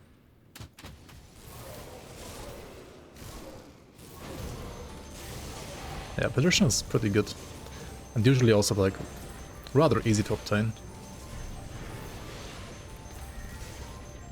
These guys have like a curse that he also like just put on me, which I think also like reduces your physical resistance even. I don't know if they changed that or not, but it used to. And yeah, these guys, if they like slap you while you have the curse on you, can hurt way too much for my liking, so just nullify yourself or like mirror up preemptively to like not take any damage for 3 seconds.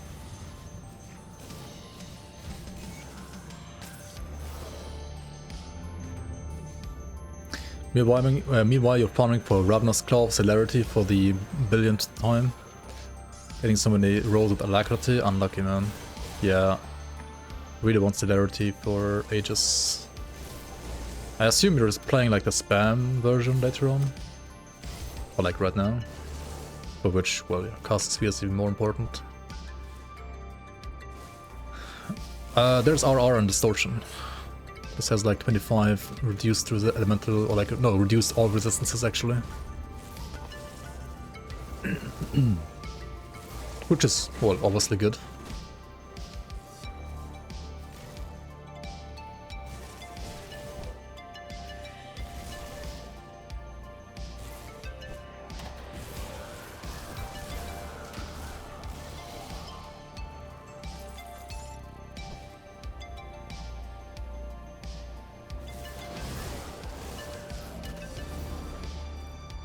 One of the many buffs this guy has gotten now.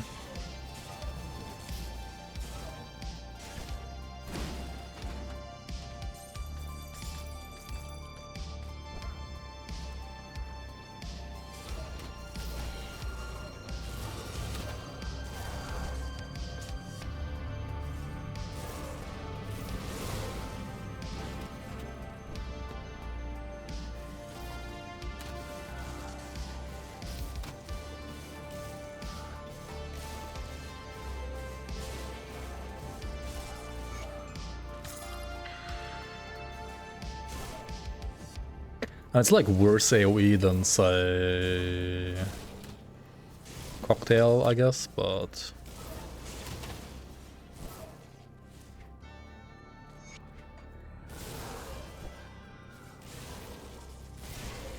I would say it's respectable. Like, I think this is totally fine now.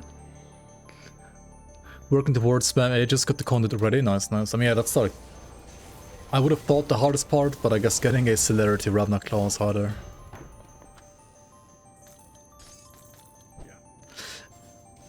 Can't you also like play the gun or Celerity instead? Do you really like need Ravnas? Oh shit, there's a healer here.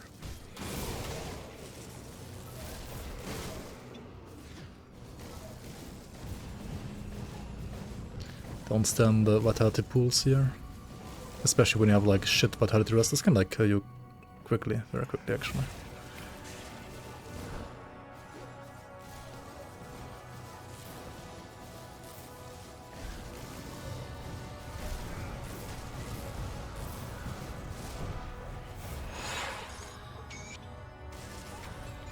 Alright. Inventory too full once again. What the hell did...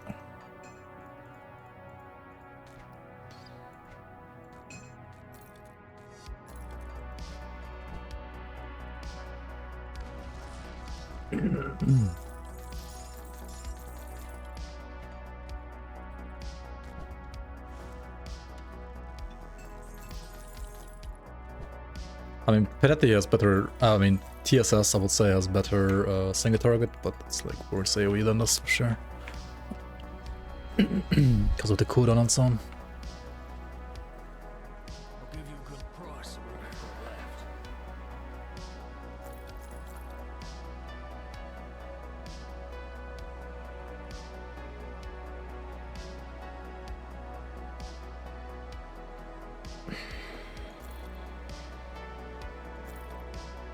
Can DPS be right about this? Like, this thing being better than my current one-hander and offhand together? I mean, maybe.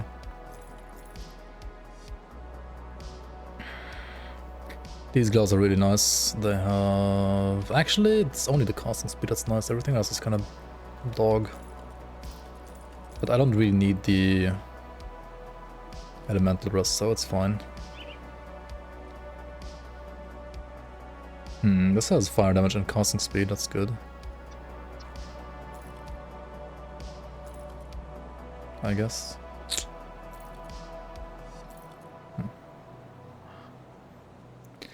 Stone Hide of Haste. It's good resistances. But no Aetheress. Pierce, Poison, Bleed instead of Aether... I don't know about that. No, thank you.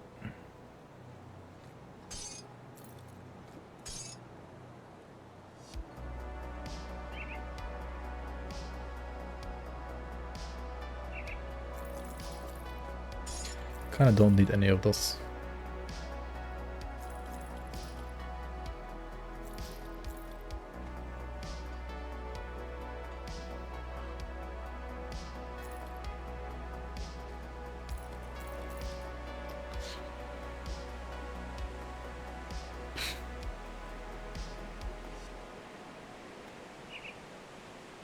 Wait, how supposedly like Kylux got more damage? That like makes no sense, man. That can't be true. I'm not believing this. Like, this thing has casting speed and higher fire damage. Oh, because of the Aether damage too? Ah, yeah, maybe. See you around.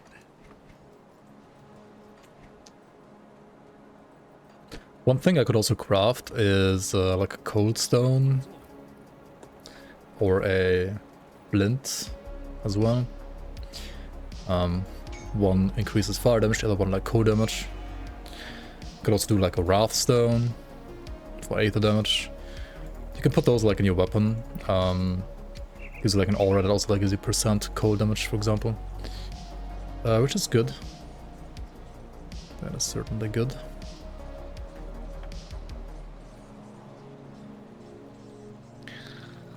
2-second duration on this only? Well, it's made for like spam, right? It's only like supporting spam Panetti really. It's not supposed to like replace the 5-second duration on the like Ludigan build, for example.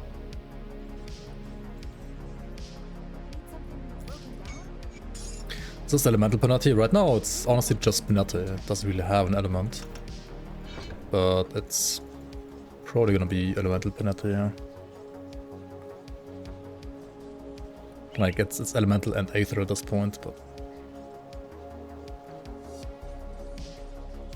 because you have like elemental here, you have aether damage here, and then some more elemental damage here.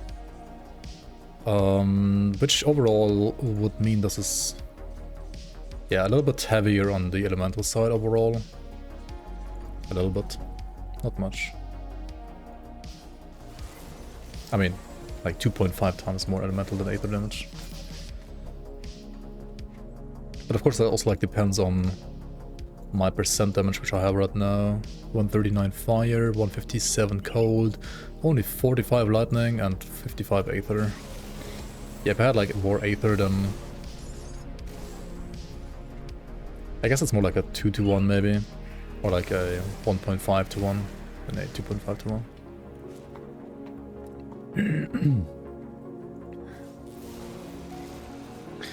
Oh yeah, Ravenous does add 60% retail to Aegis. Yeah, I guess that's pretty good, yeah.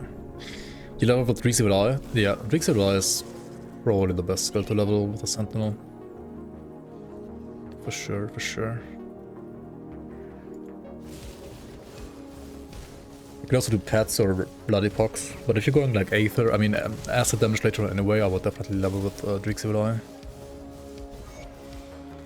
Because otherwise you have to like respec Devotions and then re-level them again, and I mean you can do that, but I think it's a bit painful.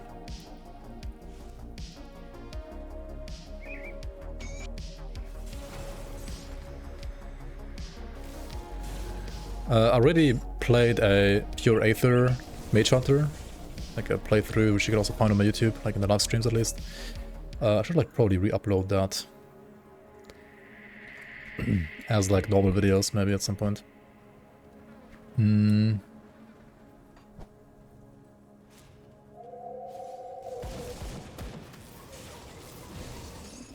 Because I feel like the live stream VODs aren't being watched as much as like the actual videos, because they're like harder to find, or like more convoluted to find.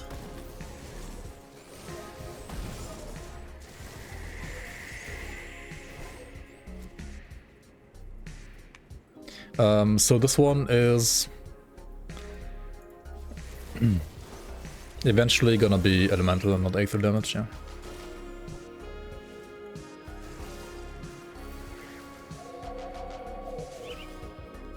It's either one of the three or none of them. Well, with Panetti you can kind of play like all three of them, or like 2 out of 3. Like Invoker, for example, Fire Lightning works actually, no joke. Tri-Elemental does work too, and you can also do like Cold Lightning or just pure Cold with like Farath's Cube. Like Panetti is one of the rare cases where, at least for the mental damage types, you can play more than one element, or like focus on more than one.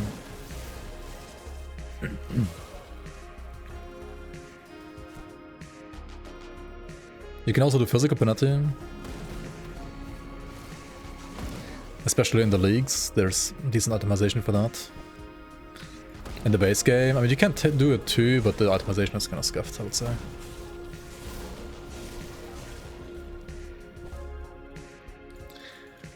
Which constellations am I gonna play with Panetti?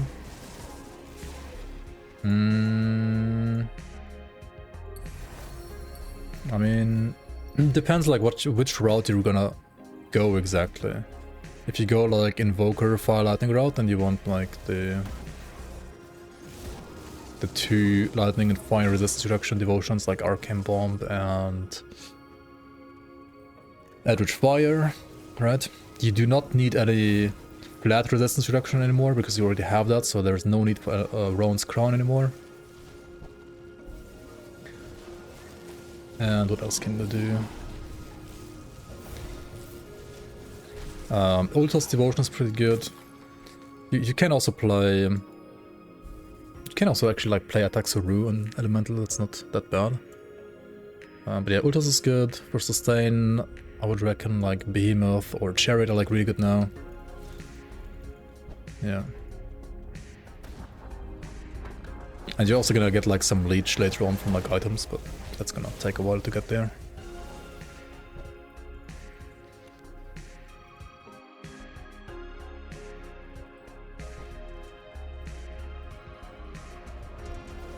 And you can also play Harp on Panetti. One of the rare cases where I think Harp is like okay. That are still in Lujugan set? Yeah, because on Lujugan set you have like a very high cooldown, right? And this A needs skill points and the B only lasts for 2 seconds. So... yeah. 2 seconds isn't that long, right? Like the flat RR on the skill itself is pretty much only made for spam. It's only like lasting for 2 seconds. And it's on the Aether damage node as well, so... it's kind of like only good if you like play Aether, which has no dot anyway, or if you convert the flat to another flat damage type, which means you're also not playing dot. Right, if you play Lujugan, you put maybe like 1 or 2 points, or like you can like put a bit more points than just 1 because of the pass through, right? But you're not gonna like put that many points there anyway. Like you don't wanna put many points there. So I was confused at first too about like Lujugan still having flat resistance reduction, but it does make sense actually.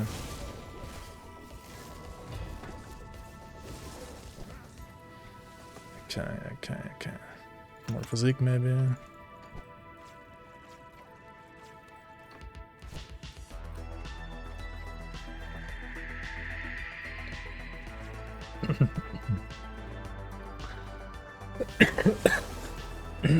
I mean, Electrical Panetti was so good on Lujugan that it even got nerfed, right?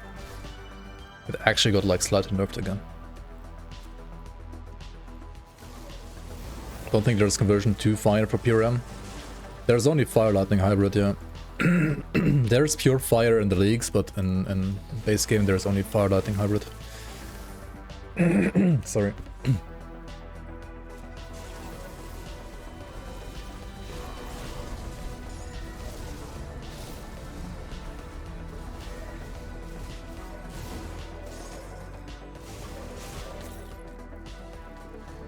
Alright, we found the body. We found the shrine. That's kind of like all we need here. Nothing else of interest in this area for us.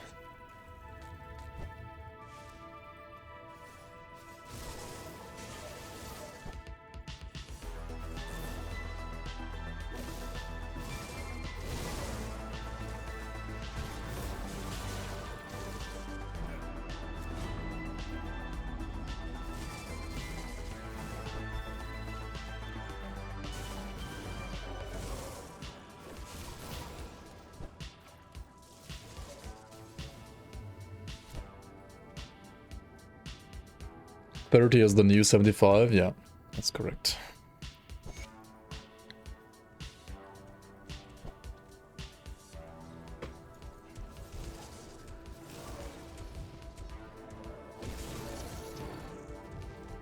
Yeah, Cold Panetti, Lightning Fire, Hybrid, and Aether Panetti.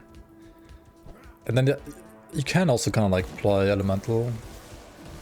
But it's probably like worse than Invoker, Fire Lightning, or like Pure Cold.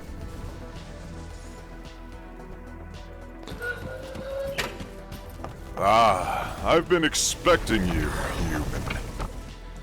The Real Spaga, welcome on, thanks for the Prime. Welcome into the Bloomers, appreciate the support.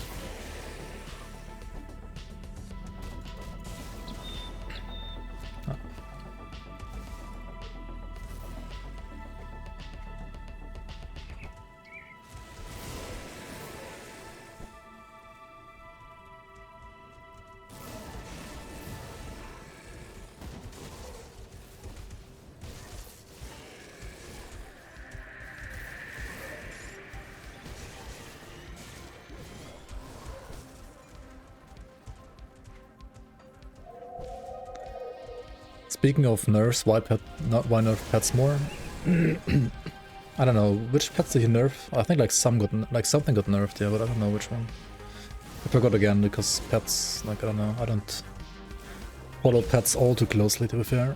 It's probably like my least played damage type.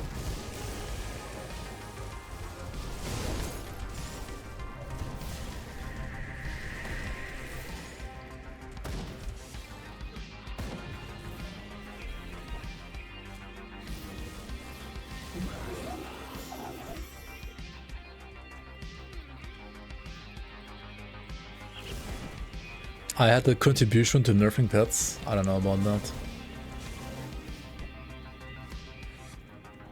I mean, pets are good, of course, but... And they're good for, like, a Shattered Ram pushing, for sure. Especially on hardcore, but... They're not, like, that quick for damage or, like, harming stuff. Like, they're okay, but not, like, super quick.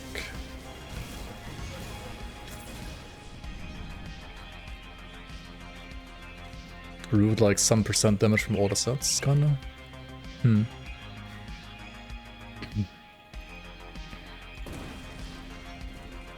Yeah, no idea. I have nothing to do with that.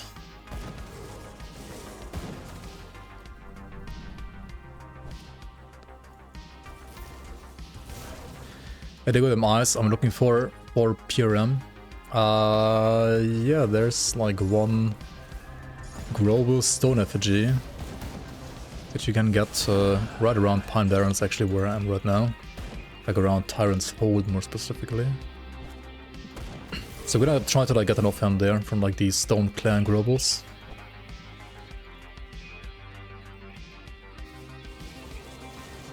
Well, the Stone Clan Witch Doctors, at least.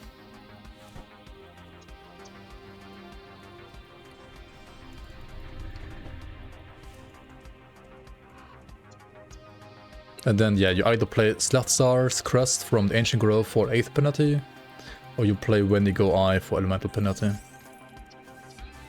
Well, both of which you get in the Ugdenborg area, right? Ancient Grove, respectively, Wendigos. They transform damage into freeze resistance for pets. I don't know, like maybe somebody was like complaining about pets getting frozen, I have no idea. You could use Inquisitor for either. Like, Inquisitor also works fine for Aether damage, honestly, for Panetti.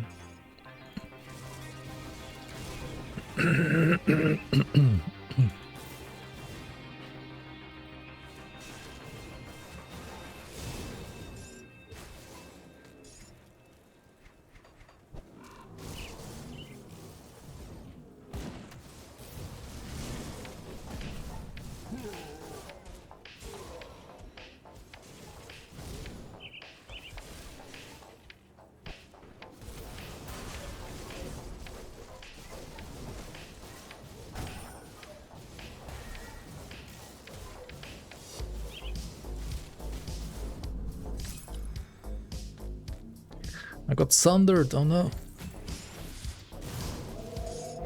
Sunder destroyed the game, it's dog shit, I'm always dying because of Sunder, right?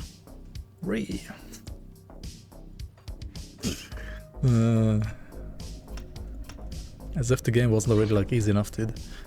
I mean, as an Arcanist, just press this button or like press this button to get rid of the Sunder. Or don't get hit in the first place, right? Just don't get hit. It's not the way it's implemented, so yeah. Was it? Is it actually?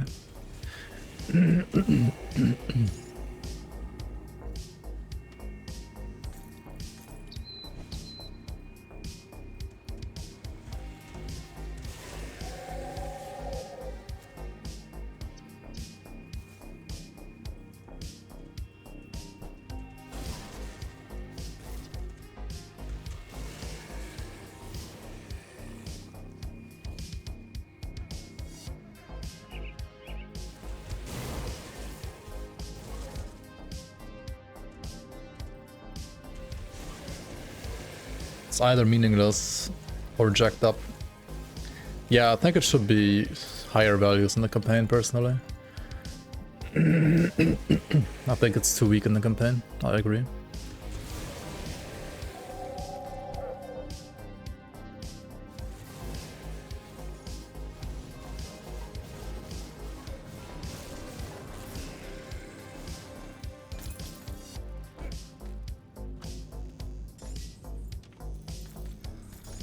Or that the campaign teaches you that Sunder does nothing.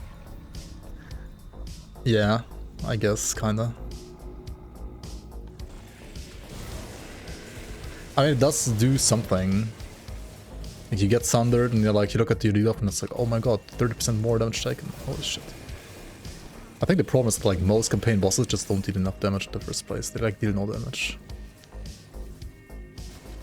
Apart from maybe, like, Father Abadoth. Or Kyrian. I mean, not Kyrian. I mean, Kyrian is okay, kinda. Naren Kur deals some damage, I guess, maybe. I mean, but that's usually just because you have, like, no Chaos Rest, or, like, Bolvar dealing damage because you have, like, no Chaos Rest. I mean, actually, Bolvar, like, always deals some damage, but...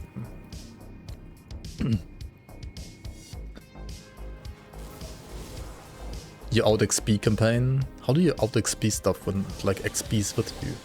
Like, stuff levels with you? What do you mean out-XP? You, like... You mean, like, IRL experience? And then you get, like, more resistances. You out-resistance enemies in the campaign.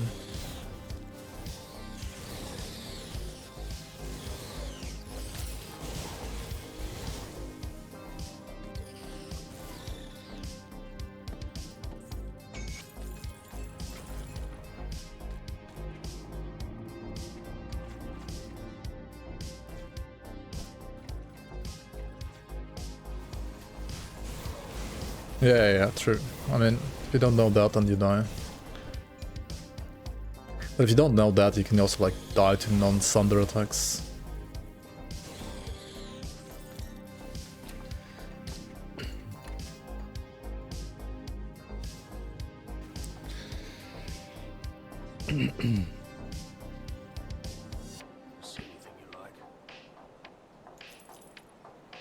Yeah. Is this seriously more damage? No way, right? No fucking way. Can't be true. This thing is more damage because it, like, for some reason rolled Incanter's prefix just plus it Panetti. That's interesting.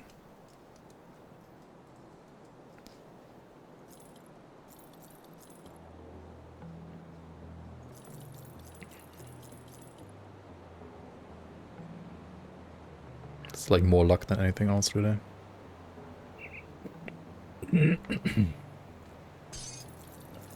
There's, like, no good Panetti MI, right? Not really.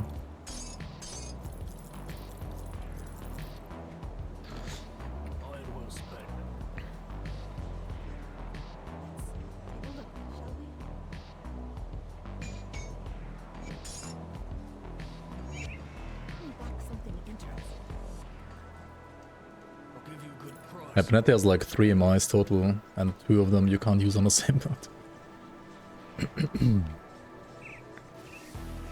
What mods do I use? Like right now, on this character, nothing. But when I play like on my main account, I use the Grim Dawn item assistant to store infinite items. So you can Google Grim Dawn item assistant, and if you wanna like have an easier time knowing which items are good and which items aren't, especially like green items like these, right, or like these, right?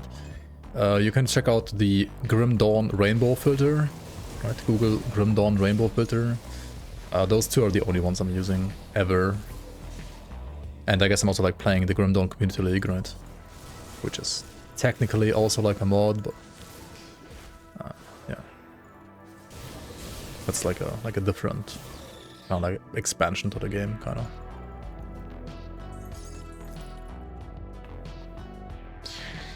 GD Stash for testing. Well, yeah, for testing I use GD Stash for playtesting. The Thanks of Us Icon expansion, that's true. But I mean, honest, like, I don't know, playing normally with GG Stash is just ruining the game for yourself. I would never do that. It's just literally like a playtester tool.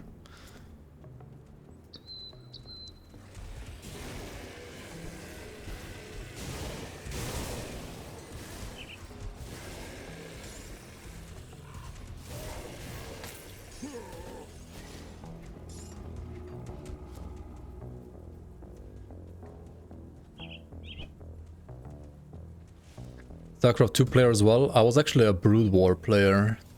StarCraft Brood War. That's how old I am. B-boomer. Nah, I played StarCraft 2 too. I played StarCraft 2 until like... I played like Heart of the Swarm a bit as well still, but I did not play Legacy of the Void anymore. Like I played Wings of Liberty and Heart of the Swarm. And Brood War, yeah. Literally ancient and ancient evil.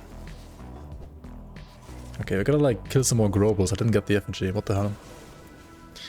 Grobels, where are you? Okay, maybe we even like go and kill this stuff here.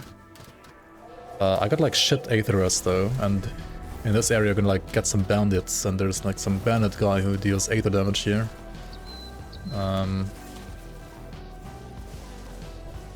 But I think I wanna still like repair the bridge here, so I can get to the Grobels faster in case I don't get what I want.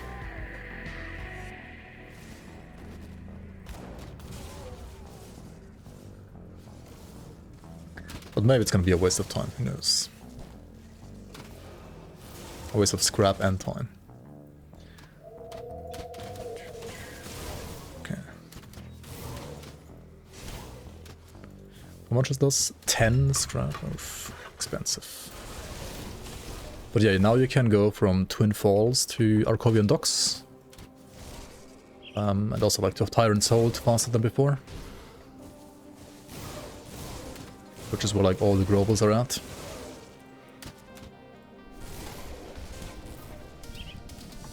Where are my Grobels at? Okay, we're gonna like max out Supercharge, of course. Always like put 1 point on here, of course. And then I wanna like put probably a couple of points into Mental Alacrity for casting speed, but also into Maven Sphere, because like it has a really good value at this point. Like 3% more absorption is huge. I think every point here until you get only 1% more absorption is like huge. So like this one giving me 3%, next one's gonna give me 2%, still worth it. So I'm gonna like put points there until it's only like 1% more per point.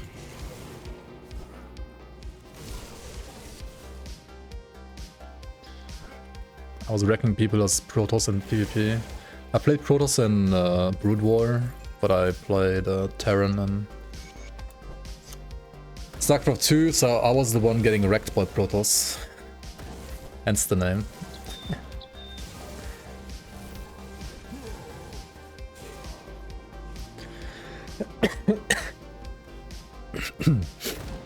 What's the best way to farming in the Void set? You mean Void... wait, which Void set? Void, yeah, the one with the shield. Like the Void Aegis set, the Chaos Aegis set. It's just a random drop, so... The best way is to farm like Shattered Realm 30 to 31, probably. Void Soul, yeah.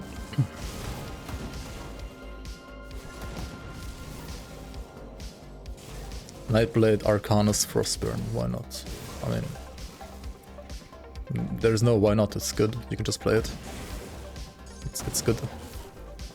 It's one of the more obvious choices, I would say, for a build.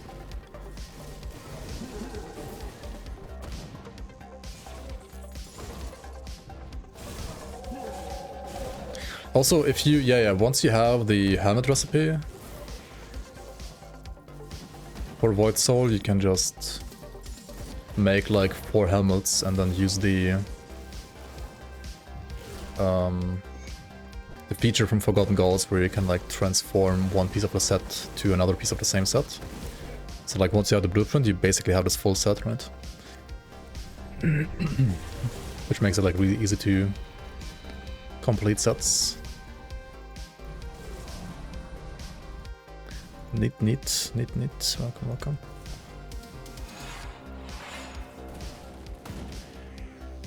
300 viewers? Like 300? Oh, because it's like 150 on YouTube and 150 on Twitch-ish. That's true, yeah. That's a lot of people. Lots of people love Panetti, right? They love Panetti's replicating Missile. The best skill in the game. I mean... That piece is kind of tanky though, I gotta say, like for this level. Like I also like... We're struggling like a little bit on other builds with him at this point. He's pretty tanky. Okay, he died. Not any like real problem, just like tanky, I guess. Now my actual problem though is I didn't get the flippin' effigy, right? Fuck. So I'm gonna reset the game here to basically like make all the monsters respawn. And then I guess we're gonna farm the Grobos some more, right, until I get the effigy.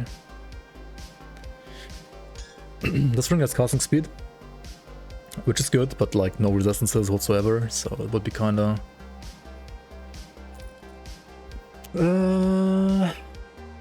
just for armor... I mean, why not, right? My current helmet is kind of bad anyway. Sure, it's nice.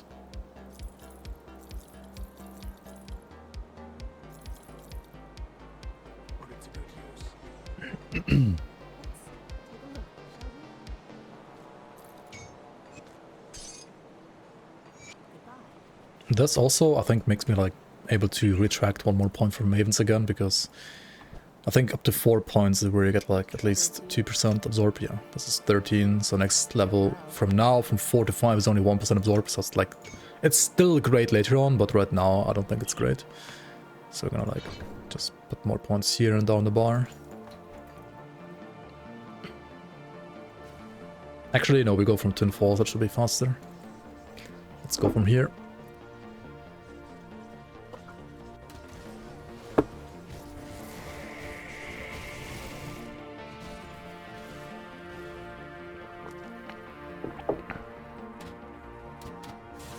SR 20 to 21 is like kind of where it starts getting worth to farm SR. SR 20 is what? Like 45? Old 45? No, 50. Yeah. It's like, yeah, kinda. 15 tires, like where it starts to be worth. Yeah, kinda. I mean, 30 to 31 is gonna be a lot better than 20 to 21 though, but yeah, 20 to 21 is I guess like the bare minimum for farming. That's like worth it, yeah, true. Are there any options to get better / higher rolls on items? If you wanna like get higher rolls on a set item, you can like re-roll the sets into each other until you get like high rolls, right? Otherwise, it's just getting and farming the same item over and over again until you get like a good roll, yeah. Which, yeah. Can be a bit frustrating maybe sometimes, but that's what it is. In the Grim Dawn community leagues, you have like items that allow you to re-roll the values of the items. So it's easier there for sure. There's -X OA and DA reduction type stack. If it's minus, then it stacks. If it's reduced, then it doesn't stack, kinda. Like if it's -50 OA, then it stacks with another -50 OA. But if it's 50 reduced OA, then it doesn't stack with another like 50 reduced OA. I mean, basically, like whenever it comes to any kind of like debuff, be it resistance reduction or OA DA debuffs, whatever is minus something something stacks, and whatever is reduced something something doesn't stack.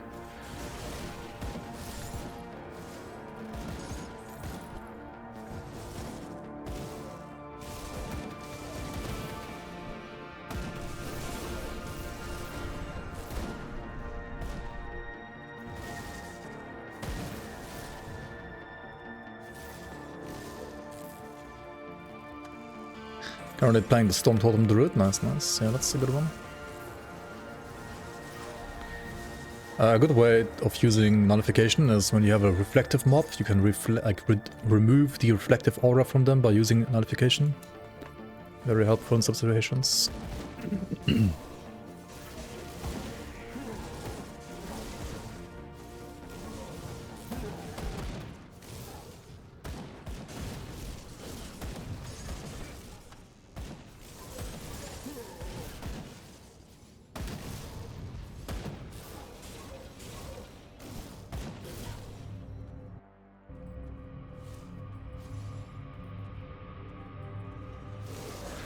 Okay, these like effigies, I actually got one. I was gonna complain, but I actually got one, never mind.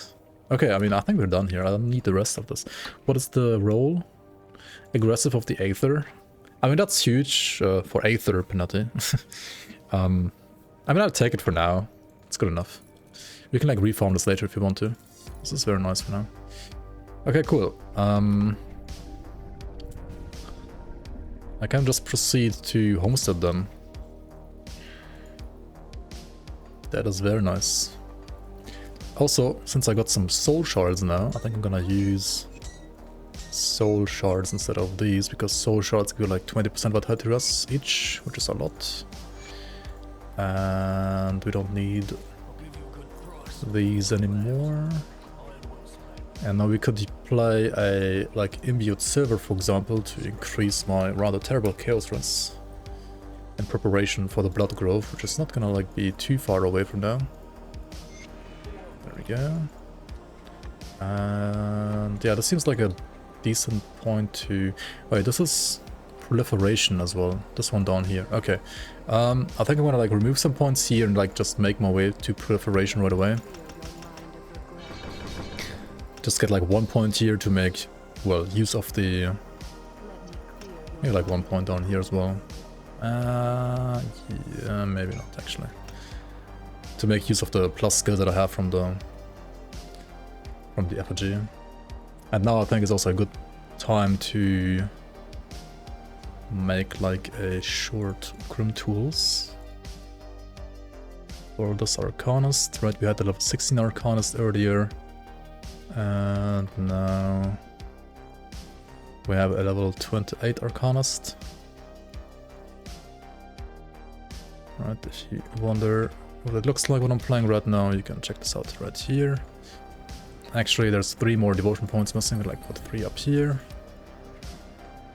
Maybe like make another link actually now. Or make another link like level 29.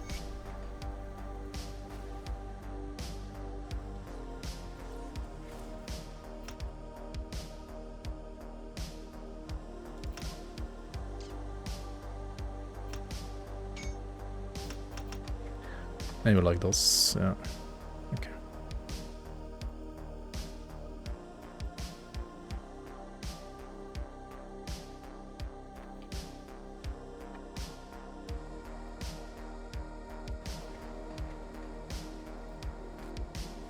I wasn't sure. I wish I'm going.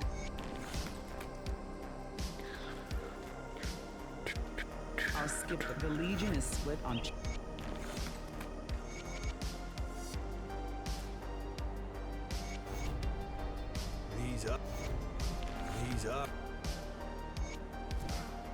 Alright, clear on the ethereal amalgamation. For which you want to have like some Aetherus. I have 71 already, which is honestly like a lot. I don't need even that much, but hey, it's fine.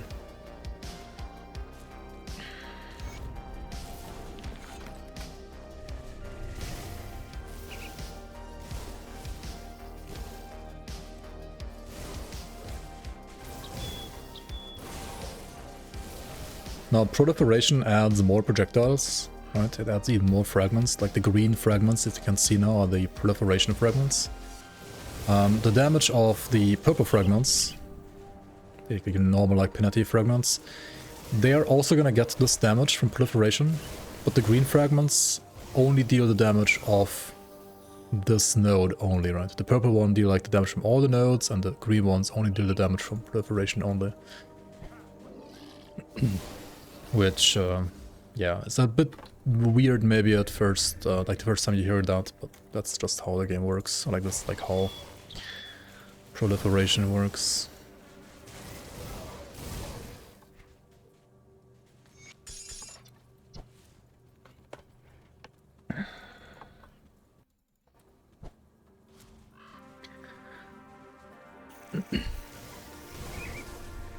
Yo, Tenebris, welcome.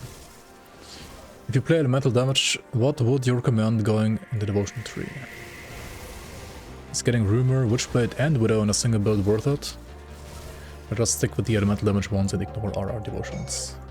It kind of depends on like your class and other stuff. Like for example, in this case, I already have Distortion, so getting Elemental Storm is not really worth it. On the other hand, I'm also playing Arcanist, which doesn't have any other like -% resistance reduction in its tree.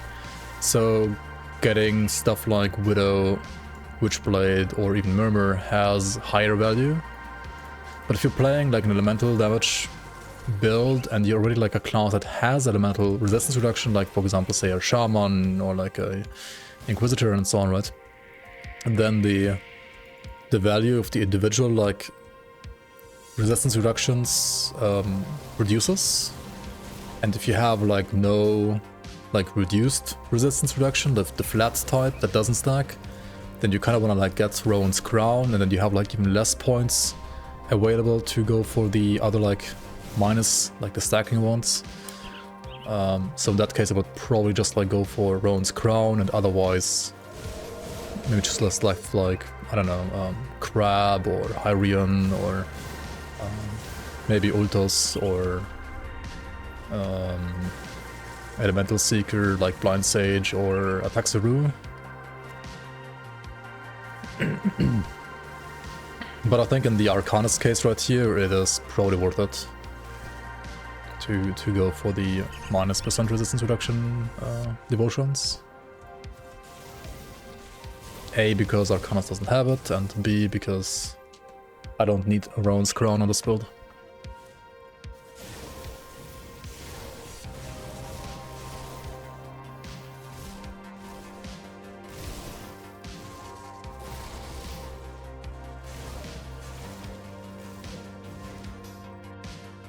We played around like 1000 hours of PoE1, loved it. Played early access of PoE2, has potential, but as a new dad who doesn't have as much time, I freaking regret not discovering this game sooner. Also has by far the best loot system in your opinion.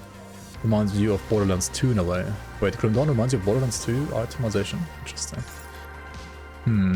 I mean, Grim Dawn definitely respects your time, especially if you're like a dad gamer, like 100%. It's way more approachable than PoE1 or 2 when it comes to the amount of hours you have to grind to like get good gear, or like to like get your character to 100. Like Grim Dawn is way easier, but like requires less time, let's say it like that. It's not like some of the content is not necessarily easier, but it does require less time for sure. Like the grinding aspect is not as crazy as on PoE. Like PoE is like a little bit too crazy when it comes to the grinding aspect for my taste as well, honestly. I think when it comes to like leveling to 100 and this kind of stuff, I think Grim Dawn or even like Last Epoch are more my kind of jam than PoE 1 or 2 are. I do think sometimes that like Grim Dawn actually drops too many items, like itemization is maybe like a bit too easy to like fully acquire, but otherwise I think yeah, it's a healthy balance. Like it never feels like a job, like PoE feels like a job sometimes. This game never feels like a job, I think. This game always feels like you're like relaxing, and sure there's like moments where you have to like focus, or like you can like challenge yourself with like some challenge runs which can be like really fucking hard, or like do certain bosses that are like really hard.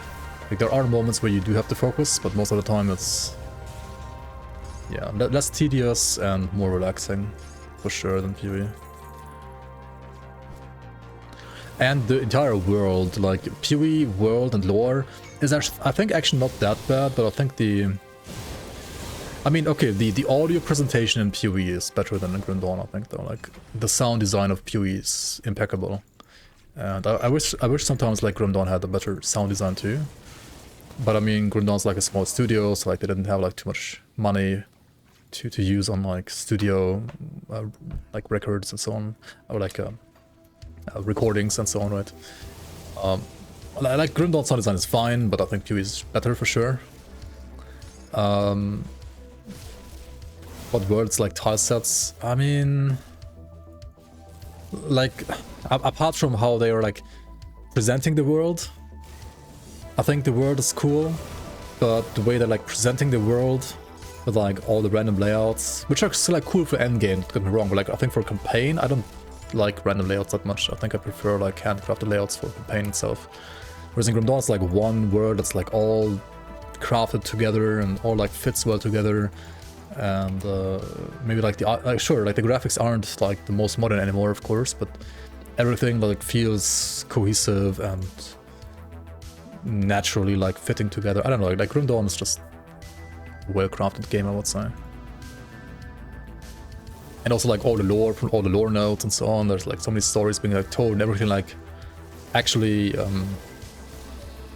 like it feels like everything is more intertwined, like properly intertwined. So like the world building is, in my opinion, like definitely better than PoE. Apart from like certain things that are like budget restricted. Like if Grim Dawn had a better budget, I think they could like present some stuff better. Like the audio and so on, the sound design could be better, and or there could be like more maybe like cinematics or like more. Like for example, I think one cool thing would be like see you like right click on a lore node, right? In PoE, if you like click on a lore node, right, it like reads out the lore to you. Would be cool in Grim Dawn to also like have it be read out to you, maybe. I don't know. What do you think, guys?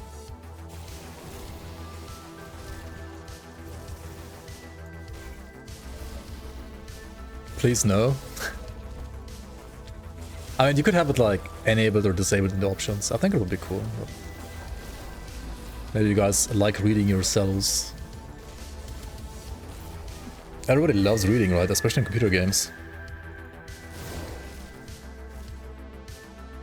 I mean, I actually did read everything when I like first played Grim Dawn, so.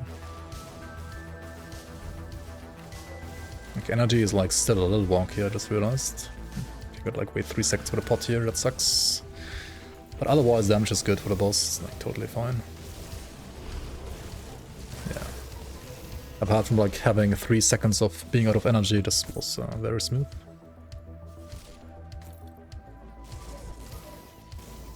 You don't even read map mods. Okay. It's so much text for narration, especially the lore notes from Forgotten Gods. Yeah. I mean, they're like really trying to convey a proper story, right? Which I think is I personally think it's great. Like it does help with immersion. Where the fuck am I going? I already killed the queen. Why am I going through this again? Let's go out. Too much autopilot here. Most of the times hitting something with a big hammer sounds like slapping a chicken. Yeah, they could like do a slightly better job at like distinguishing the weapons a bit better in Grim Dawn, honestly. Like I like that they're finally like doing animations for spears and like some for swords as well for two-handed swords. But like axes and hammers is still like literally the same and so on. Like it could be better, I think. They could like differentiate the weapons a bit better in Grim Dawn. But I mean, that's like animation work, and animations is like also expensive, so yeah.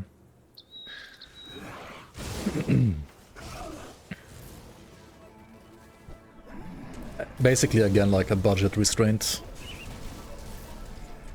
I guess.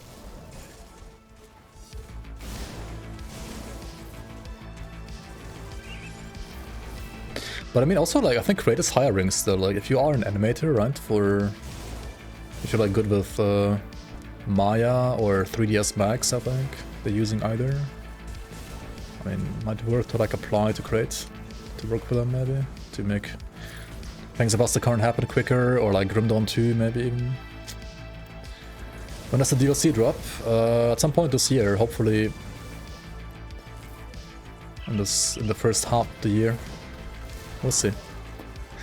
My current guess would be May, but I may be wrong. Doctor's back. Fuck.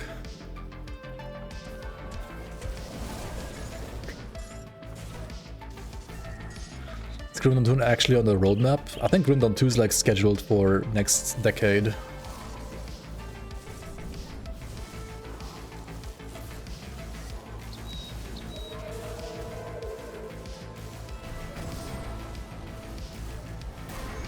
Okay, you wanna like mirror when he like starts slapping and sunders you, because you really don't wanna like get hit by those consecutive attacks.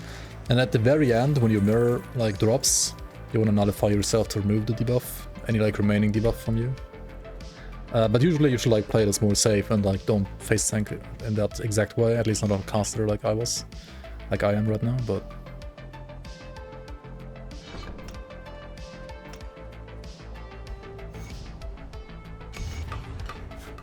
Already killed the queen. These guys give you the spicing shard, but I mean, this is great if you want to like play Aether Ray, right? Basically, you could also say like before you get this item, Aether Ray is pretty much unplayable. Once you have this item, Aether Ray becomes playable, and I would say that's still true. I mean, you can play Aether Ray before that, but is it like really worth playing? I don't know. I would say no, personally, but...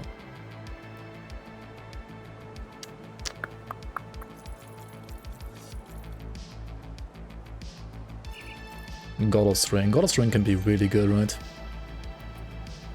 My treasure. 35 Wanderers prefix. Wanderers is like the pet health. I don't know. Didn't roll that well, to be fair. This one has 10% casting speed. Holy moly. Honestly, like, I feel like anything, like, all you care about on weapon right now is either like huge elemental damage, which I don't seem to be getting at all, or just simply like casting speed. And I guess in this case, this is just good casting speed. And, well, some HP, yeah, but this one was actually more HP. Oh well.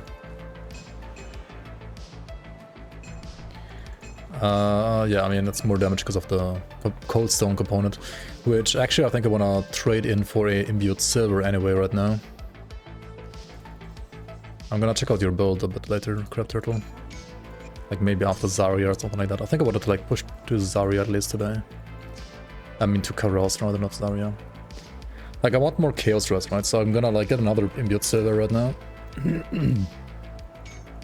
Put it on the weapon. I got 71% Chaos Rest now, that's obviously better than 50 and better than 0. So yeah, ideally we're not gonna die here to any Chaos mobs now. Actually hyped for Titan Quest 2 for real. I'm also kinda hyped for it actually, like it could be good. Could be like an actually chill game and good game to play. Probably like not as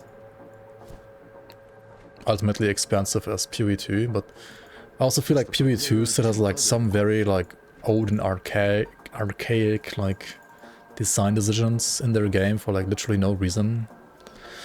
Which is a bit annoying. Anyway, okay, who do we side with? I think Carmen's chosen. But I also think it doesn't really matter here. You wanna side with Bismiel in Forgotten Gods? I actually sided with Drieg like an idiot. Oh well. At least in Ultimate you should like side with Bismiel in Forgotten Gods. And you want to get like Mammoth resistance up as soon as possible too for the faction items that you want to buy and craft. But like Carmen's Chosen or Vigil I think doesn't really matter all too much. If you are playing a Necromancer secondary for like Aether Panettis, then I guess you want to play... or like, if you've chosen Necromancer before this point, you can only choose the Order of the Death's Vigil anyway. But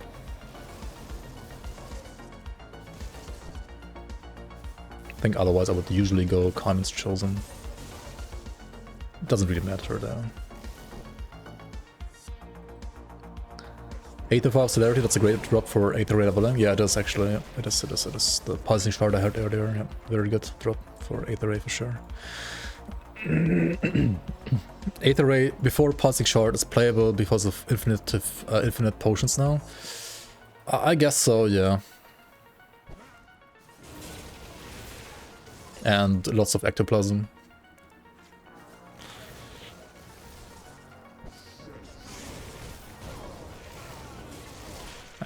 some damage now with the offhand. And this like casting speed here as well. That's good. That's good, that's good. Lucky Luke, welcome and welcome. Long time no play Grim Dawn. Is 8th race any good? Yeah, it's... it's fine. And the 8th race getting like some juicy changes with the upcoming expansion. You're gonna be able to, like, for example, shoot more than just one beam, like multiple beams, right? It's gonna be crazy.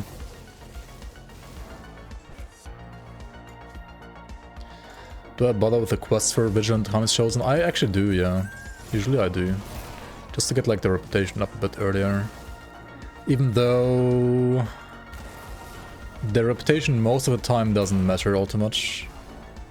You sometimes need their augments later on, but rather rarely.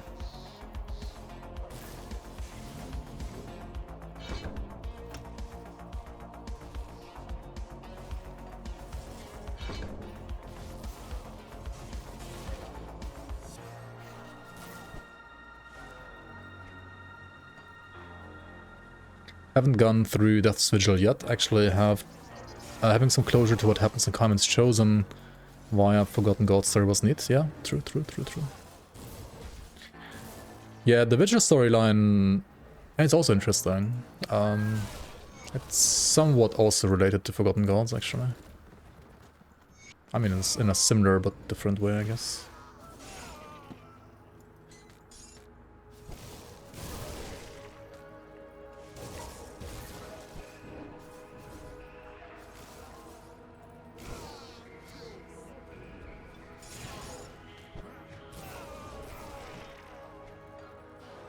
Is this the current live patch? Yes. This is the current live patch. No playtesting patch today. Okay, so time for Arcane Bomb. I only have one skill to put this on. Yikes.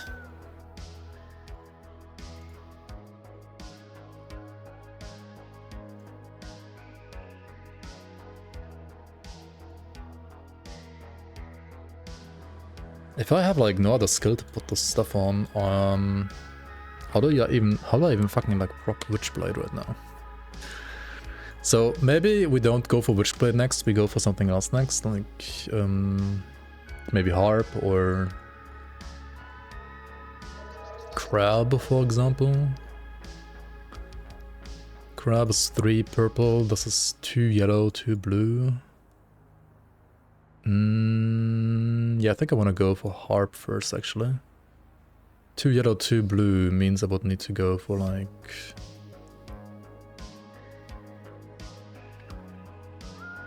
I mean, 3 yellow, 6 blue rather. So I need like something like Panther.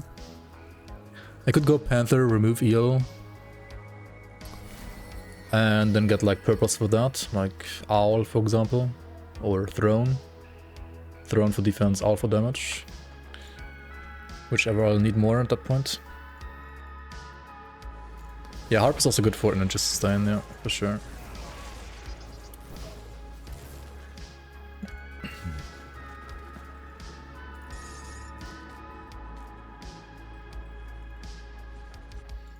You can't wait to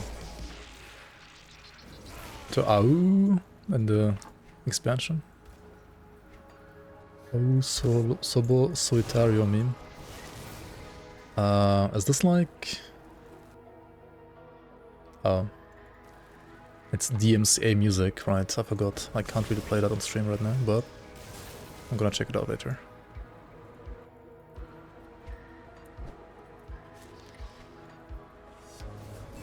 Did I find the farmers? I did, right? Okay. Okay, so when I fight the farmers, I mean find farmers, rescue the farmers, get your 5 insignias, and then if you're signed with Arcanist Chosen, you also want to kill Bolvar, right? Bolvar the Bloodbinder, I see here. Oh, there he is. Yeah, and for Bolvar, that's why you want the high chaos rest. Otherwise his like pistol shotgun attack is gonna just kill you, right? I mean, even with this chaos rest, like holy fuck, what is this damage, dude? He needs a nerf. He's like the only hard boss in the campaign right now, I feel like. It's crazy. I don't know why he's so hard. I wish like every boss was as hard as he is, but Yeah, he's hard, the rest is a joke. Check his guns. I mean, they have damage. This one especially. I mean, this one is not that good, but this one is... I mean, both are Shattered Reality though. Which is both like percent chaos damage. And this one has like flat chaos on top. So yeah, they're pretty good. This one might even be like good for me right now. But I would need more cunning, and I really don't want to get more cunning. Yeah. They are crazy guns. He is overtuned. I think every other boss is undertuned personally, but that's just my opinion. But compared to all other bosses right now, he is comparatively overtuned, you could say. I mean, I think everything else is undertuned, but yeah. Yeah, Rudnick is kind of crazy too, though. Rudnick is also not undertuned. Like, Rudnick and Bolvar are good. Waldrug is fine, I guess, too, yeah, true. Waldrug is fine now that he, like, always has his weapon. He used to be kind of a joke, but he's actually strong now. True. I think Karos is an absolute joke right now. Like, Karos needs, like, double the HP. I think Karos doesn't even, like, need more damage. He just needs, like, more time to use his skills. Because I think his skills actually do deal damage. But he's just too squishy, like, he just dies instantly. Gladiator Platoons are no joke, that's true. They also don't need a buff. That's true, that's true. But I think like Chronic should be harder, Warden Krieg should be harder maybe. But only like a little bit. Warden Krieg is like Act 1 boss, so he shouldn't like be overly hard and like don't like scare people away from the game, right?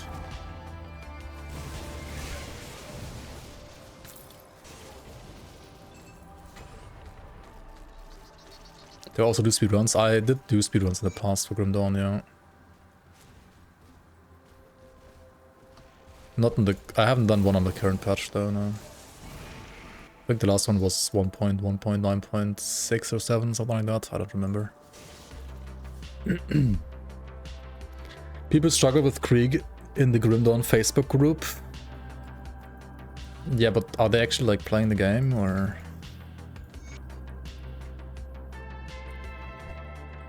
Are they just talking about the game?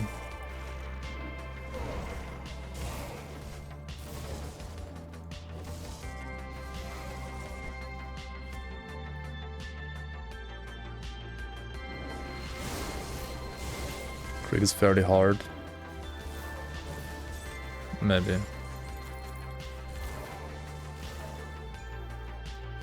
Yeah, I don't think he needs like a big buff. Harder than Cronley, probably, yeah. See you around, Lias. Good night, good night.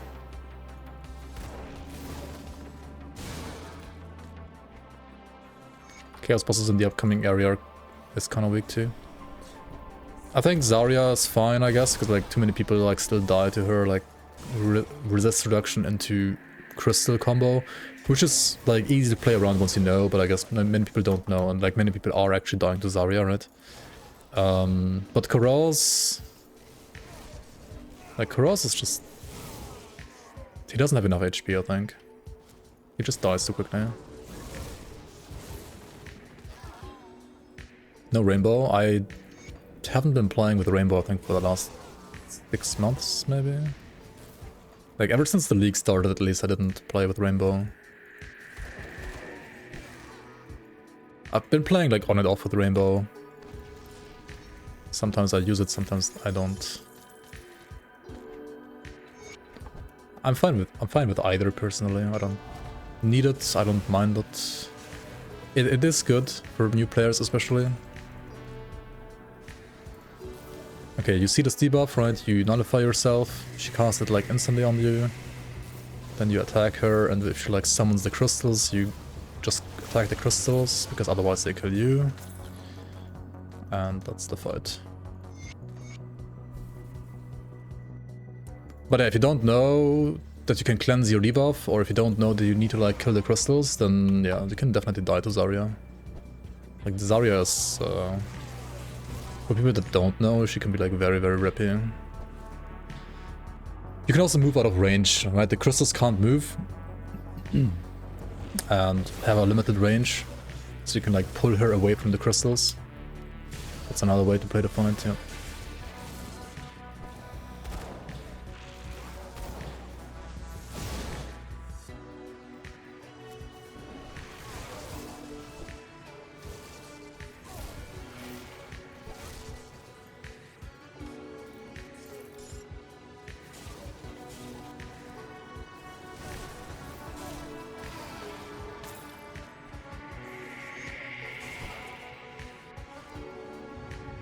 That's true, yeah. If you're playing vitality damage, then you literally cannot kill the crystals, right? Because they have like 500% resistance to vitality or something like that.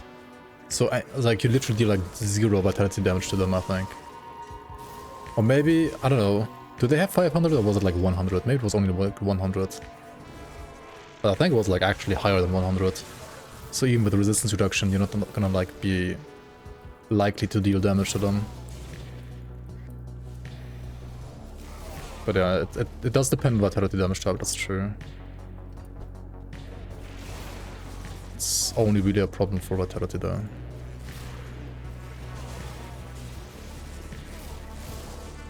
Then you kinda have to like pull her away from the crystals. 500%, yeah, okay. So like you never deal any vitality damage to the crystals ever, true. Did I see the new game Heroes of Hammerwatch 2? I have not seen that, no. What kind of game is that? You need a fun build, your 8-year-old can follow you when co-oping. I mean, I don't know, just let your kid decide whatever he thinks is fun, I guess. There's a build for like any class. I mean, an 8-year-old, I guess like depends, right? Like some 8-year-olds are really like kind of decent at games. Some are... I guess the average 8-year-old isn't that good at games yet, but you can be decent. Defiler? Yeah, don't make him play a Defiler. Defiler, 100%. You guys are evil.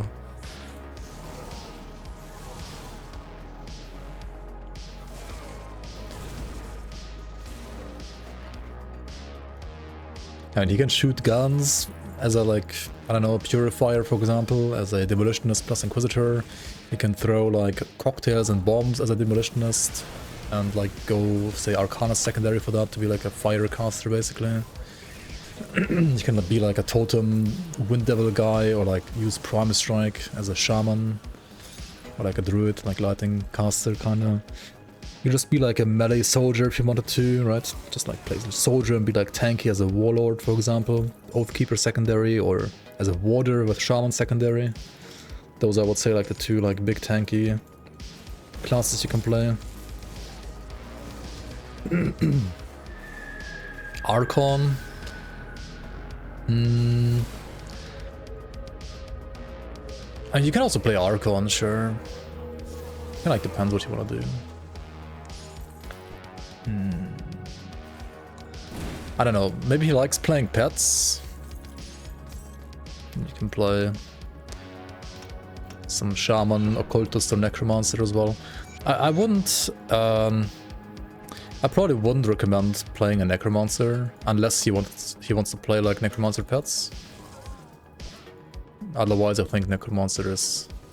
I think caster necro, like even melee necro, is... It can be very strong, but it's not that easy to play. Pet necro I think is fine right now.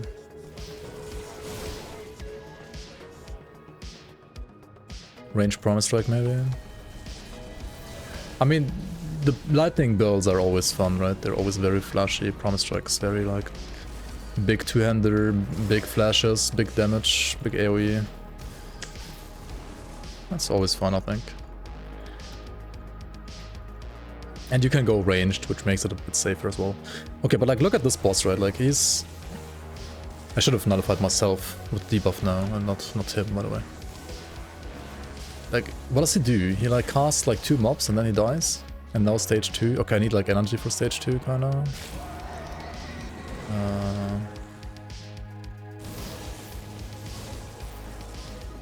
I think stage 2 dies too quickly. Like stage 1 is fine, probably, because like stage 1 does like not do anything anyway. Like stage 2 has like tentacles and pools and crystals that he can spawn, but it doesn't do anything of that because he just dies. Right, he just dies. I don't know. Karos needs to be tankier in my opinion. He takes too long to like build up his threat that he like can be, that he can pose, right? But he just dies. Make him play Cadence and explain the weapon pool skill math to the... Yeah, I don't know. I think Cadence is... it's... I think like Cadence sound can feel good, but... It's not the easiest to understand, certainly not.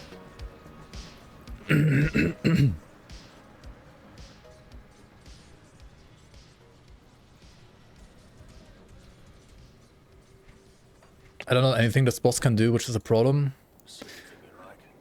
I mean, he can do more than he just did, at least. Let's say it like that, right? He can at least do more than he just did. Because right now he literally did nothing. Okay, I think glove upgrade for sure.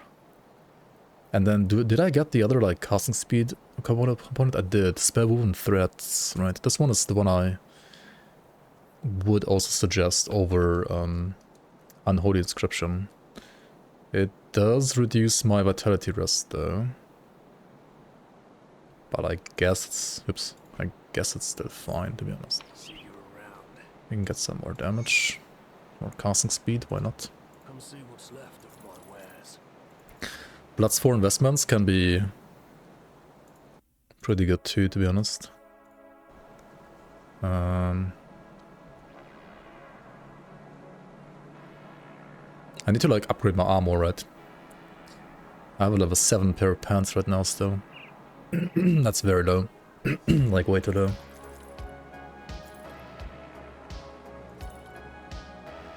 Reckless power, +2.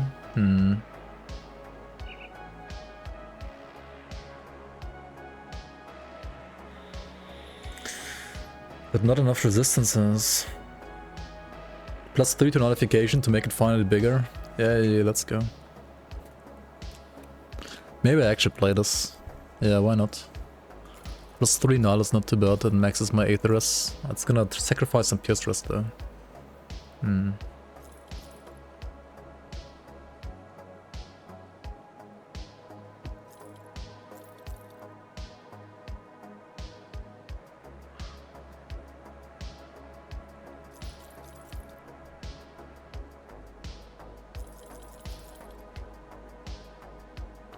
Resistant of Dark Intent. That's not too bad, but current one is just better.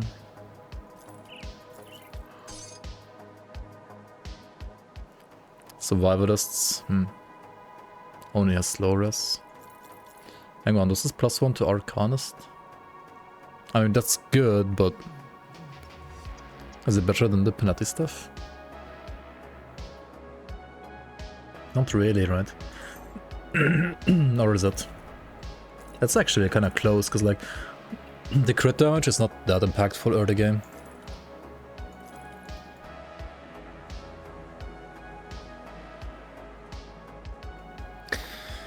Resolute of Incantations. The thing is, I really like the inside proc.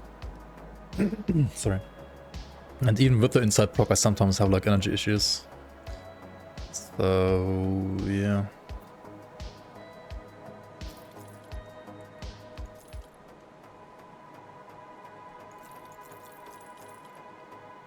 Inside is real. I think I'm gonna like keep my pants a little bit longer for now. They are fine as they are for now.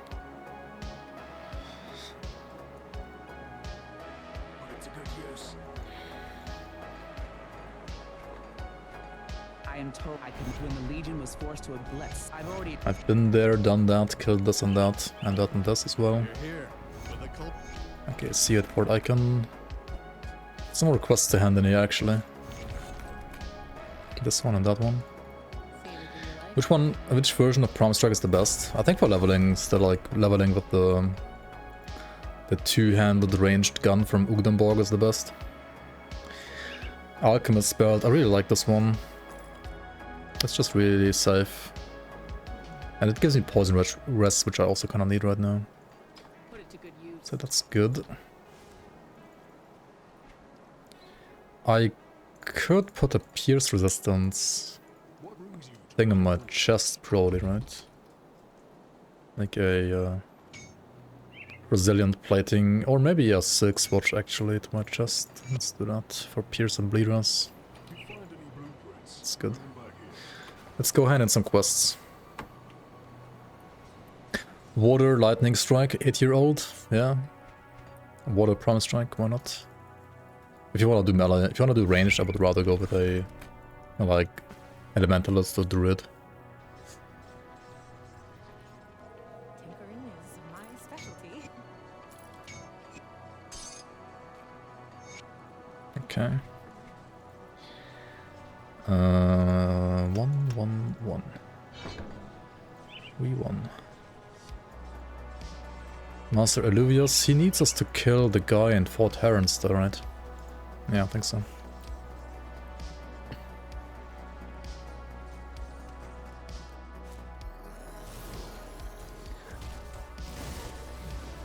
As well as full assassin and hawk lifesteal builds?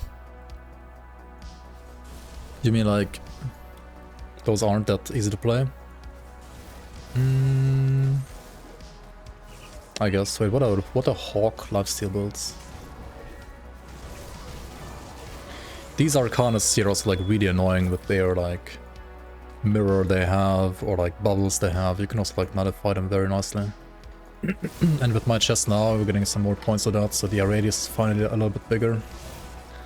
That's neat. Neato, neato.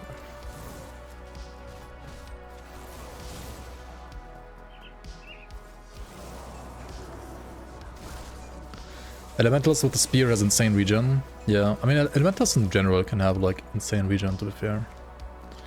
But we could also play it this hammer, right? What does it do again? The Mirror of Erioctes, like duration. Right.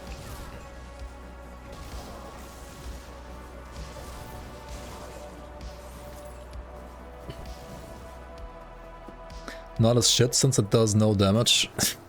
Oh yeah, classic. Who said that again? Like some guy on Steam forums maybe? Or Reddit? Such a classic dogshit take. Oh well.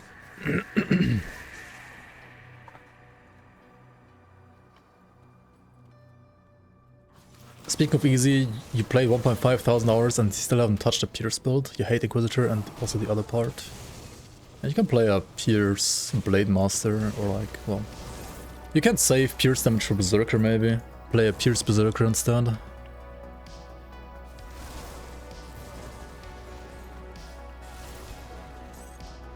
Don't remember the meme's origins, it's so ancient, holy moly. Ancient memes. What amulet do I need? What's the +1 Arcanist amulet again? Is it Elena's? No, that's Nightblade, right? What is +1 Arcanist amulet again? Because I still have the shit one, like the Shambler. What the hell, man? The Spooter? Oh, you're right. Really? You are right, Ungoliax. Yeah, that's a vitality item, kinda, but... I mean, it's better than Shameless Heart still, I guess. I must have sold it earlier, whichever affix roll I got. So let's go kill Ungoliax again real quick, actually. Fuck that. Yeah, Elena's Nightblade. Also, I didn't hand in the quests here yet. Hello? I already did all the quests, didn't I? Okay, cool. Some free levels, once again.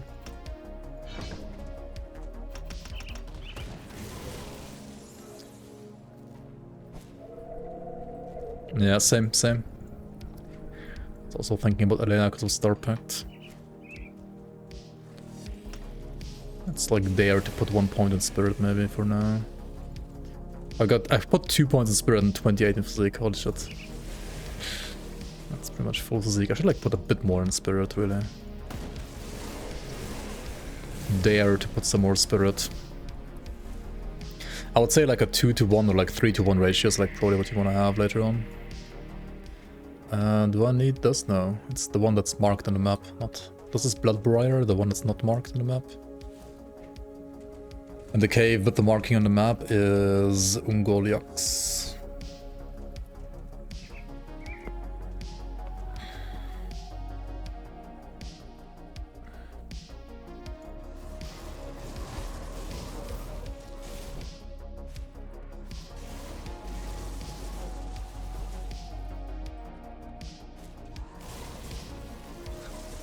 Yeah, it has to do with like how like you can set up things on the map.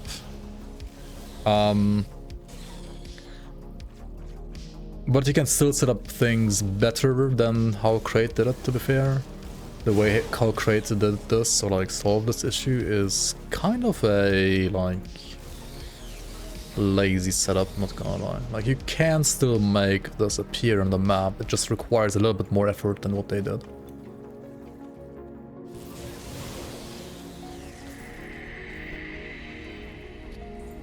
But maybe they wanted to like hide it on purpose for whatever reason.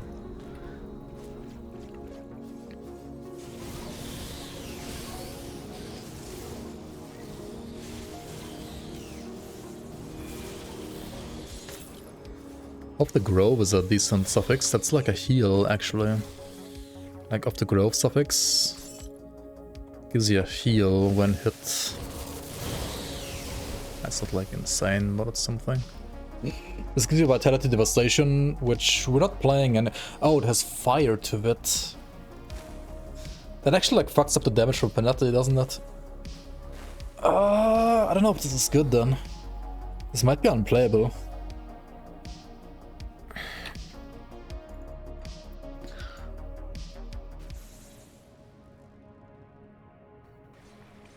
This area should be secret, look at it.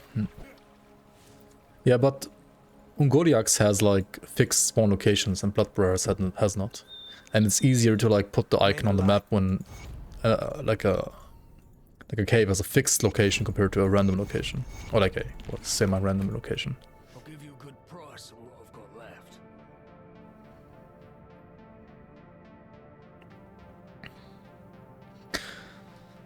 1/5 of the conversion on like 1/3. It's more like on 1/5 of my damage, right? Because it's like 2/5 is like aether damage and 3/5 is like elemental damage-ish, I would say. So it's like 1/10 of my damage. Ish, probably.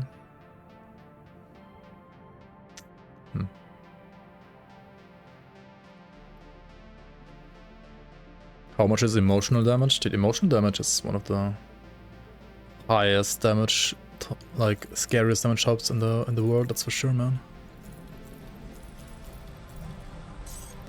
That is for sure.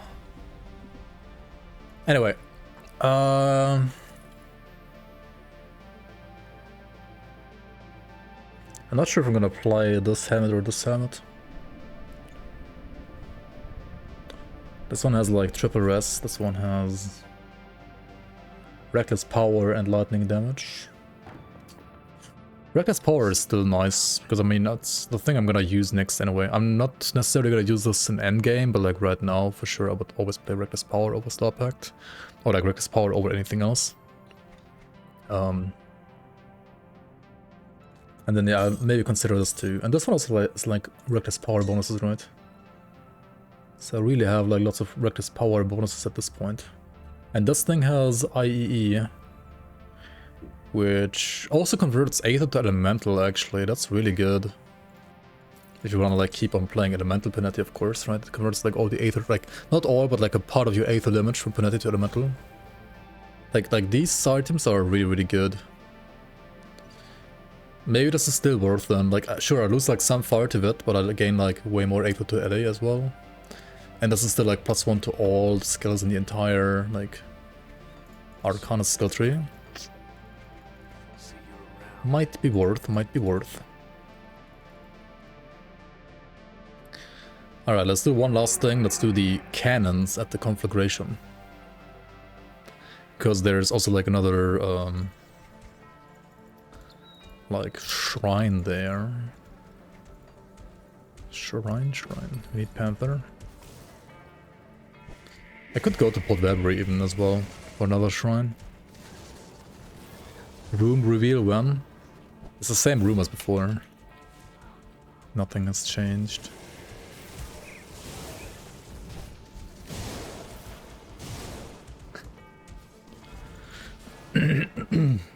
I just wanted to try this green screen, and at first I thought it scuffed, especially like with my lighting rather.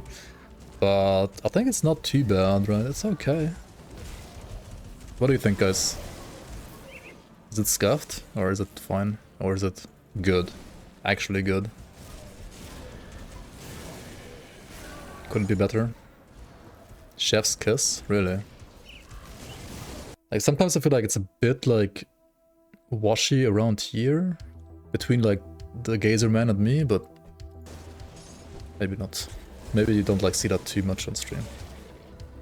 Maybe like only see that when I like full screen my cam, right? Maybe then, but I guess right now like this it's not like that visible. You're watching in 480p's? Okay, well then I guess you can't judge it anyway. Like then you won't notice, yeah.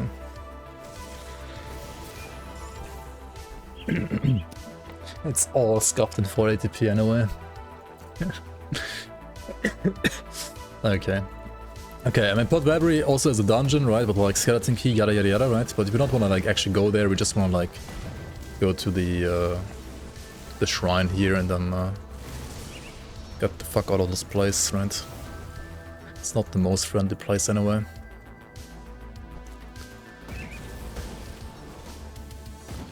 There's like some Aether items or like some like items in general you can farm here, I guess. Oh, you could farm the belt, right? I'm stupid. Should we go for the belt? Dude, I don't even have like a key yet. Because I didn't talk to Kasper, not Kasparov, but like what's he called? Kalderos. I should have gone to Kalderos first actually. What am I doing? Oh well now I'm here already. Might as well get the thing real quick, right? The shrine.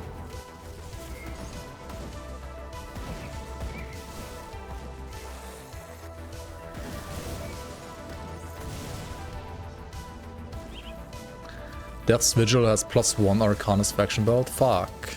Good thing I chose Kairon's Chosen, I'm an idiot. Well, maybe that's why you go for Vigil after all.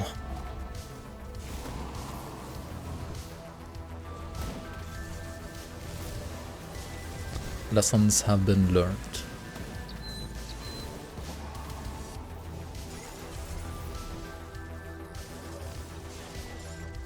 Alright, okay, just the shrine. Conflagration relic is kinda cool. But it's not Haunt relic, right? You want the Haunt relic. Let's go back again here and then do the other thing. Is Blue Circle a devotion proc? Blue Circle is actually not a devotion proc in this case. It might be the... Wait, the what now? Oh, the Howling Wind from the boots. The Winds of Astakarn. Except different.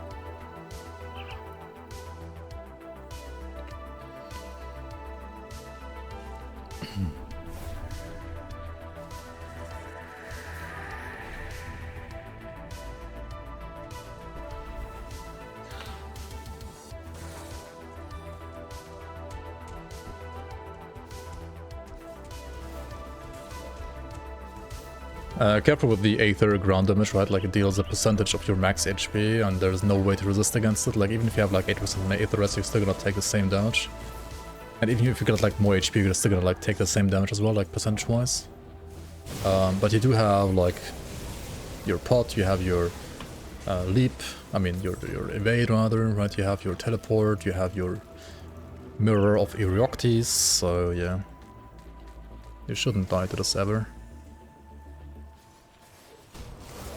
In before I die, right?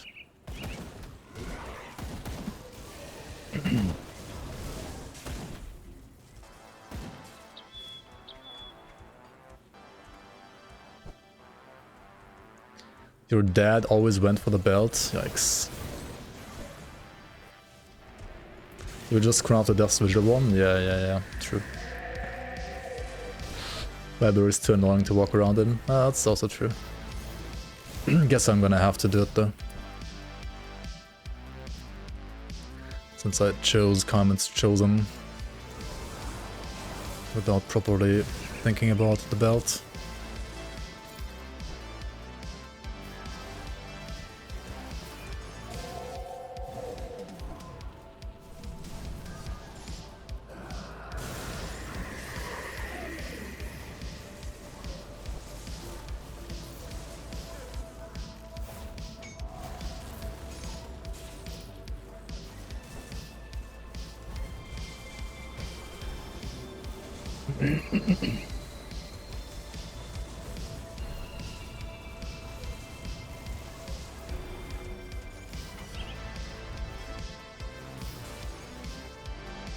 Poison Carrier's Tempest, Bleed Apostate. Fuck, where's my energy?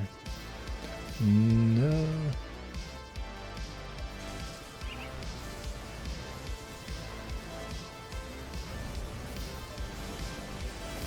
To be fair, like, this guy is rather Aether resistant, isn't he? Arid of the Flame. I mean, I'm dealing like mostly elemental damage though, not Aether. Oh well.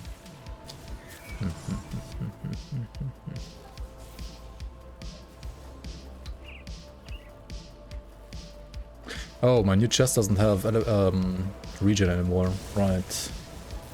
Gotta put more spirit, I guess.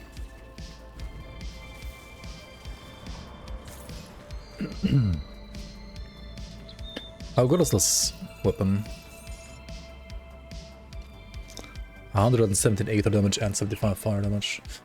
Yeah, I had a feeling this is gonna be good. Even though we're like mostly elemental right now, it's still an upgrade. Yeah, makes sense. It's gonna be like less of an upgrade later on, but for now it's fine. Also I wanna use this ring, right? Maybe instead of this? Ooh, my vitality rest is like hot to garbage now.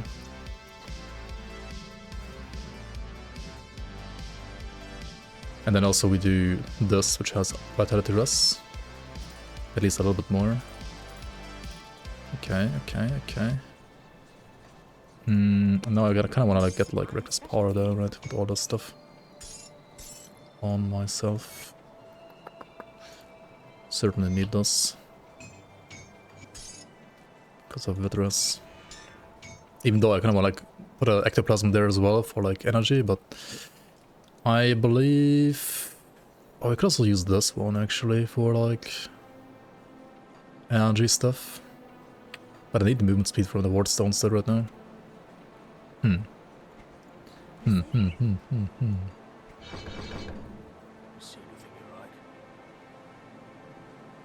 Dude, this chest is like always so insane with all the rest you get from this, but... Oh yeah, I also needed to change these, right? So these need also be changed. Rest in peace, my Chaos Rush.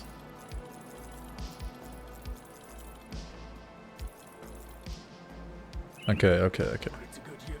So there's like quite some changes here around on my rest, like took quite a hit honestly, not gonna lie. But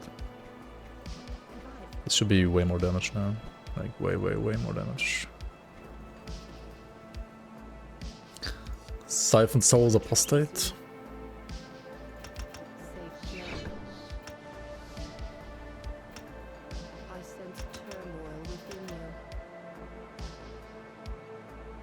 Okay, hang on. How do we do this now? Oh, I need more points on Maven Sphere again. Right, let's do it like this.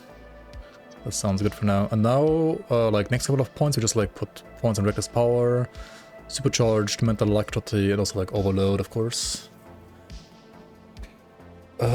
Yeah, kind of like that, I think.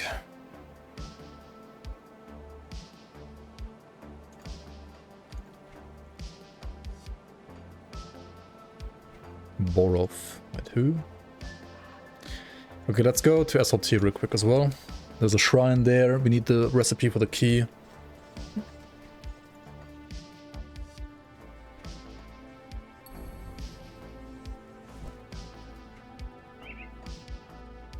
I would like to remove the eel, but that would mean I have no movement speed actually.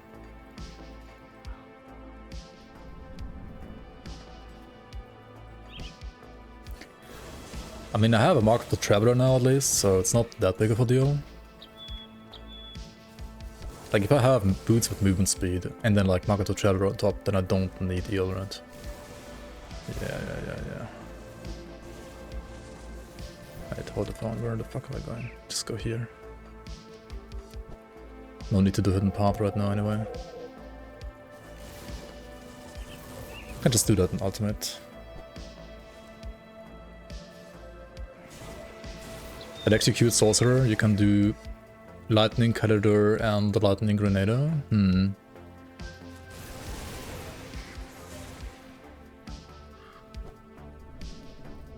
I mean, that is, I guess, a build you can do, yeah.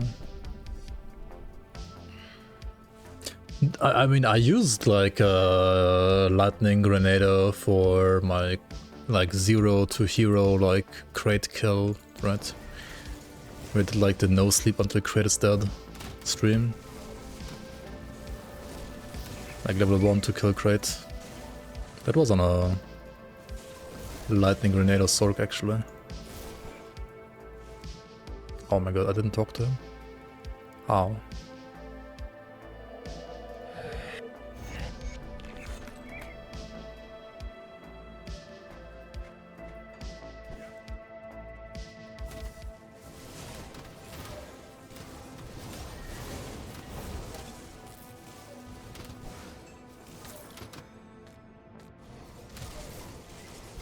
How long was the stream?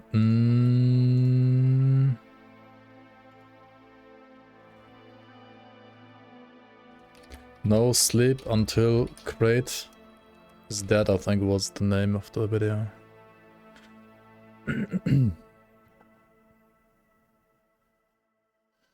Oh, I had to split it for YouTube. But it was like, what is this? 12, 17 hours? Something like that. I think it's 17 hours.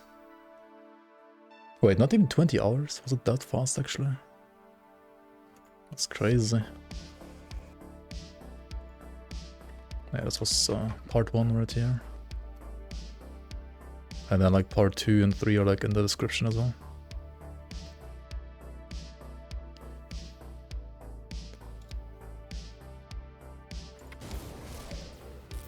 That was actually like crazy fast, right? Like, not even 20 hours to kill crate on a fresh character.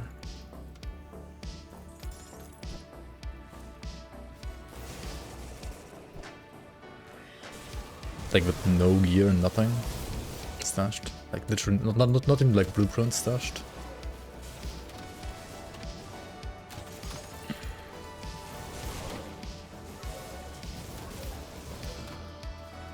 Back when I wasn't washed up.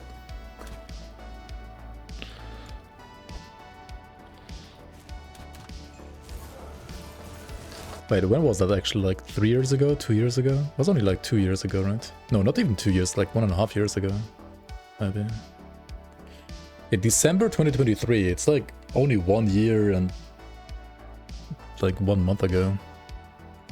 Like 13 months ago. Alright, maybe not. I can't be that washed up then, right?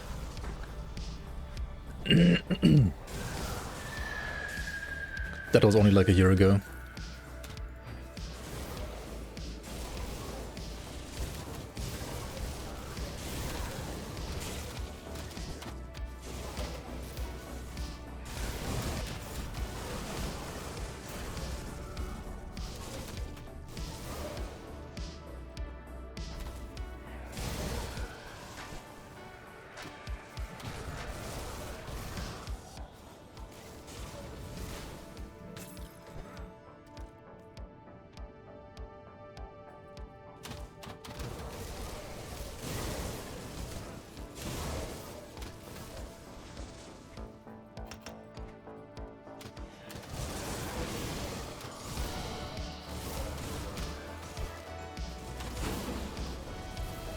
I mean, Panetti is like certainly good damage now, right? Like definitely.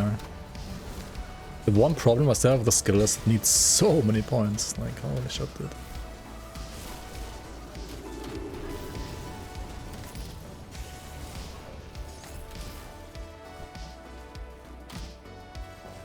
So many skill points.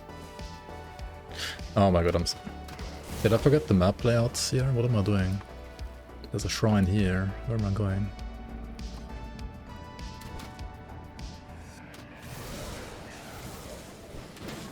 Not washed up, he says. Not washed up, kappa.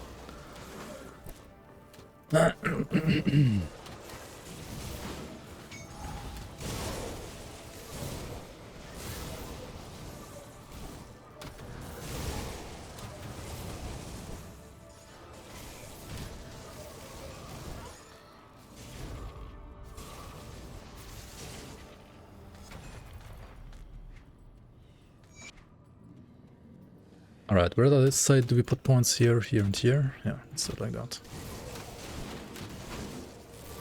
You're also a new player and you get lost easily? Yeah, I'm new to this game as well, man. You know the struggle. I feel you.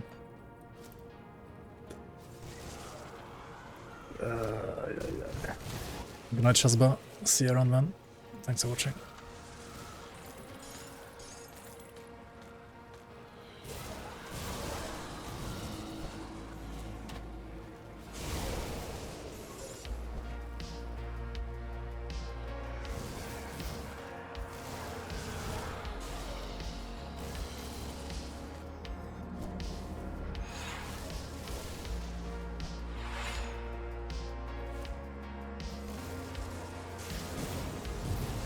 Pew, pew, pew, bullshit.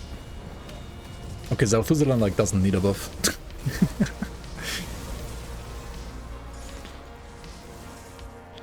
It's also level 42, what do you mean? How's he 5 levels above me?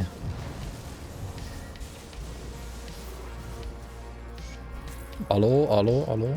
I've been fishing hut. How was your fishing today?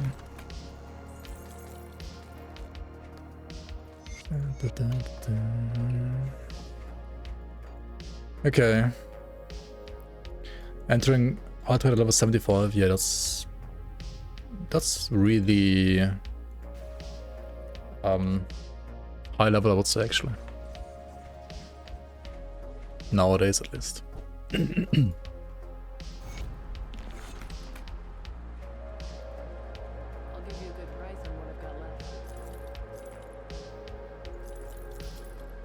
Okay, yada yada yada. This one has plus 2 to distortion, actually.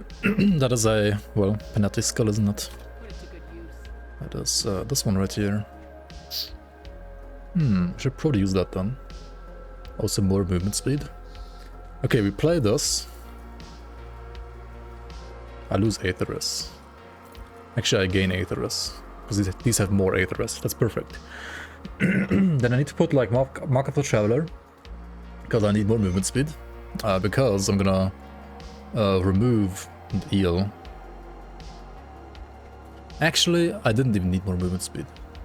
Because -6, -8 is literally -14. And I have exactly that.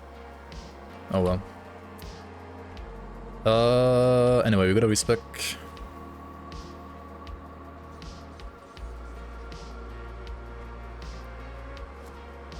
You're being censored? Wait, what? Hello, hello? Why are you being censored? What do you mean? What troubles you? What do you mean, brother? Be strong. Let me What are clear you your talking mind of about? regret. Okay, we gotta get the harp, right? Farewell. So, do I want Owl or do I want Throne? I really like Throne a lot in hardcore because you get like the stun rest and so on, and yeah. Stun rest is a little hard to get otherwise. Also chaos, like this chaos and stun rest node is just so nice. Like this one over here. 25 stun rest and like 10 chaos rest feels so good.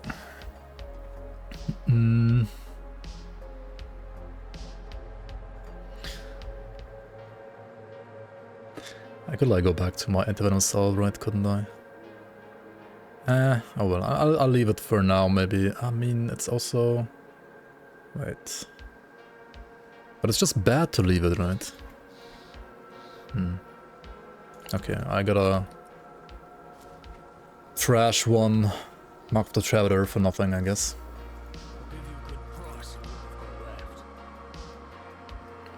Sandstorm of Scorching, that's not good enough, is it?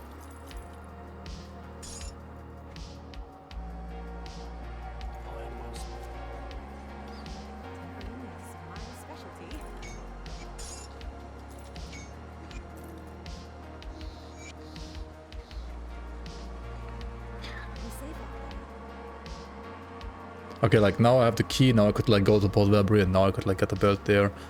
But I could also just like proceed with Act 4, right, and kill Logorian next. Which we're gonna do next time. 320 to level 37 on Panetti. I didn't really like rush anything, right, I just like took my time a bit. And yeah, I mean I think it's fine. Like Panetti feels really good now. Is it faster than Chosen Sky Shard OFF Fireball, or is it faster than Kaleidos Tempest? I don't know yet, we're gonna find out. But it's definitely like a really good way to like level an Arcanist right now, to do it similar to this-ish.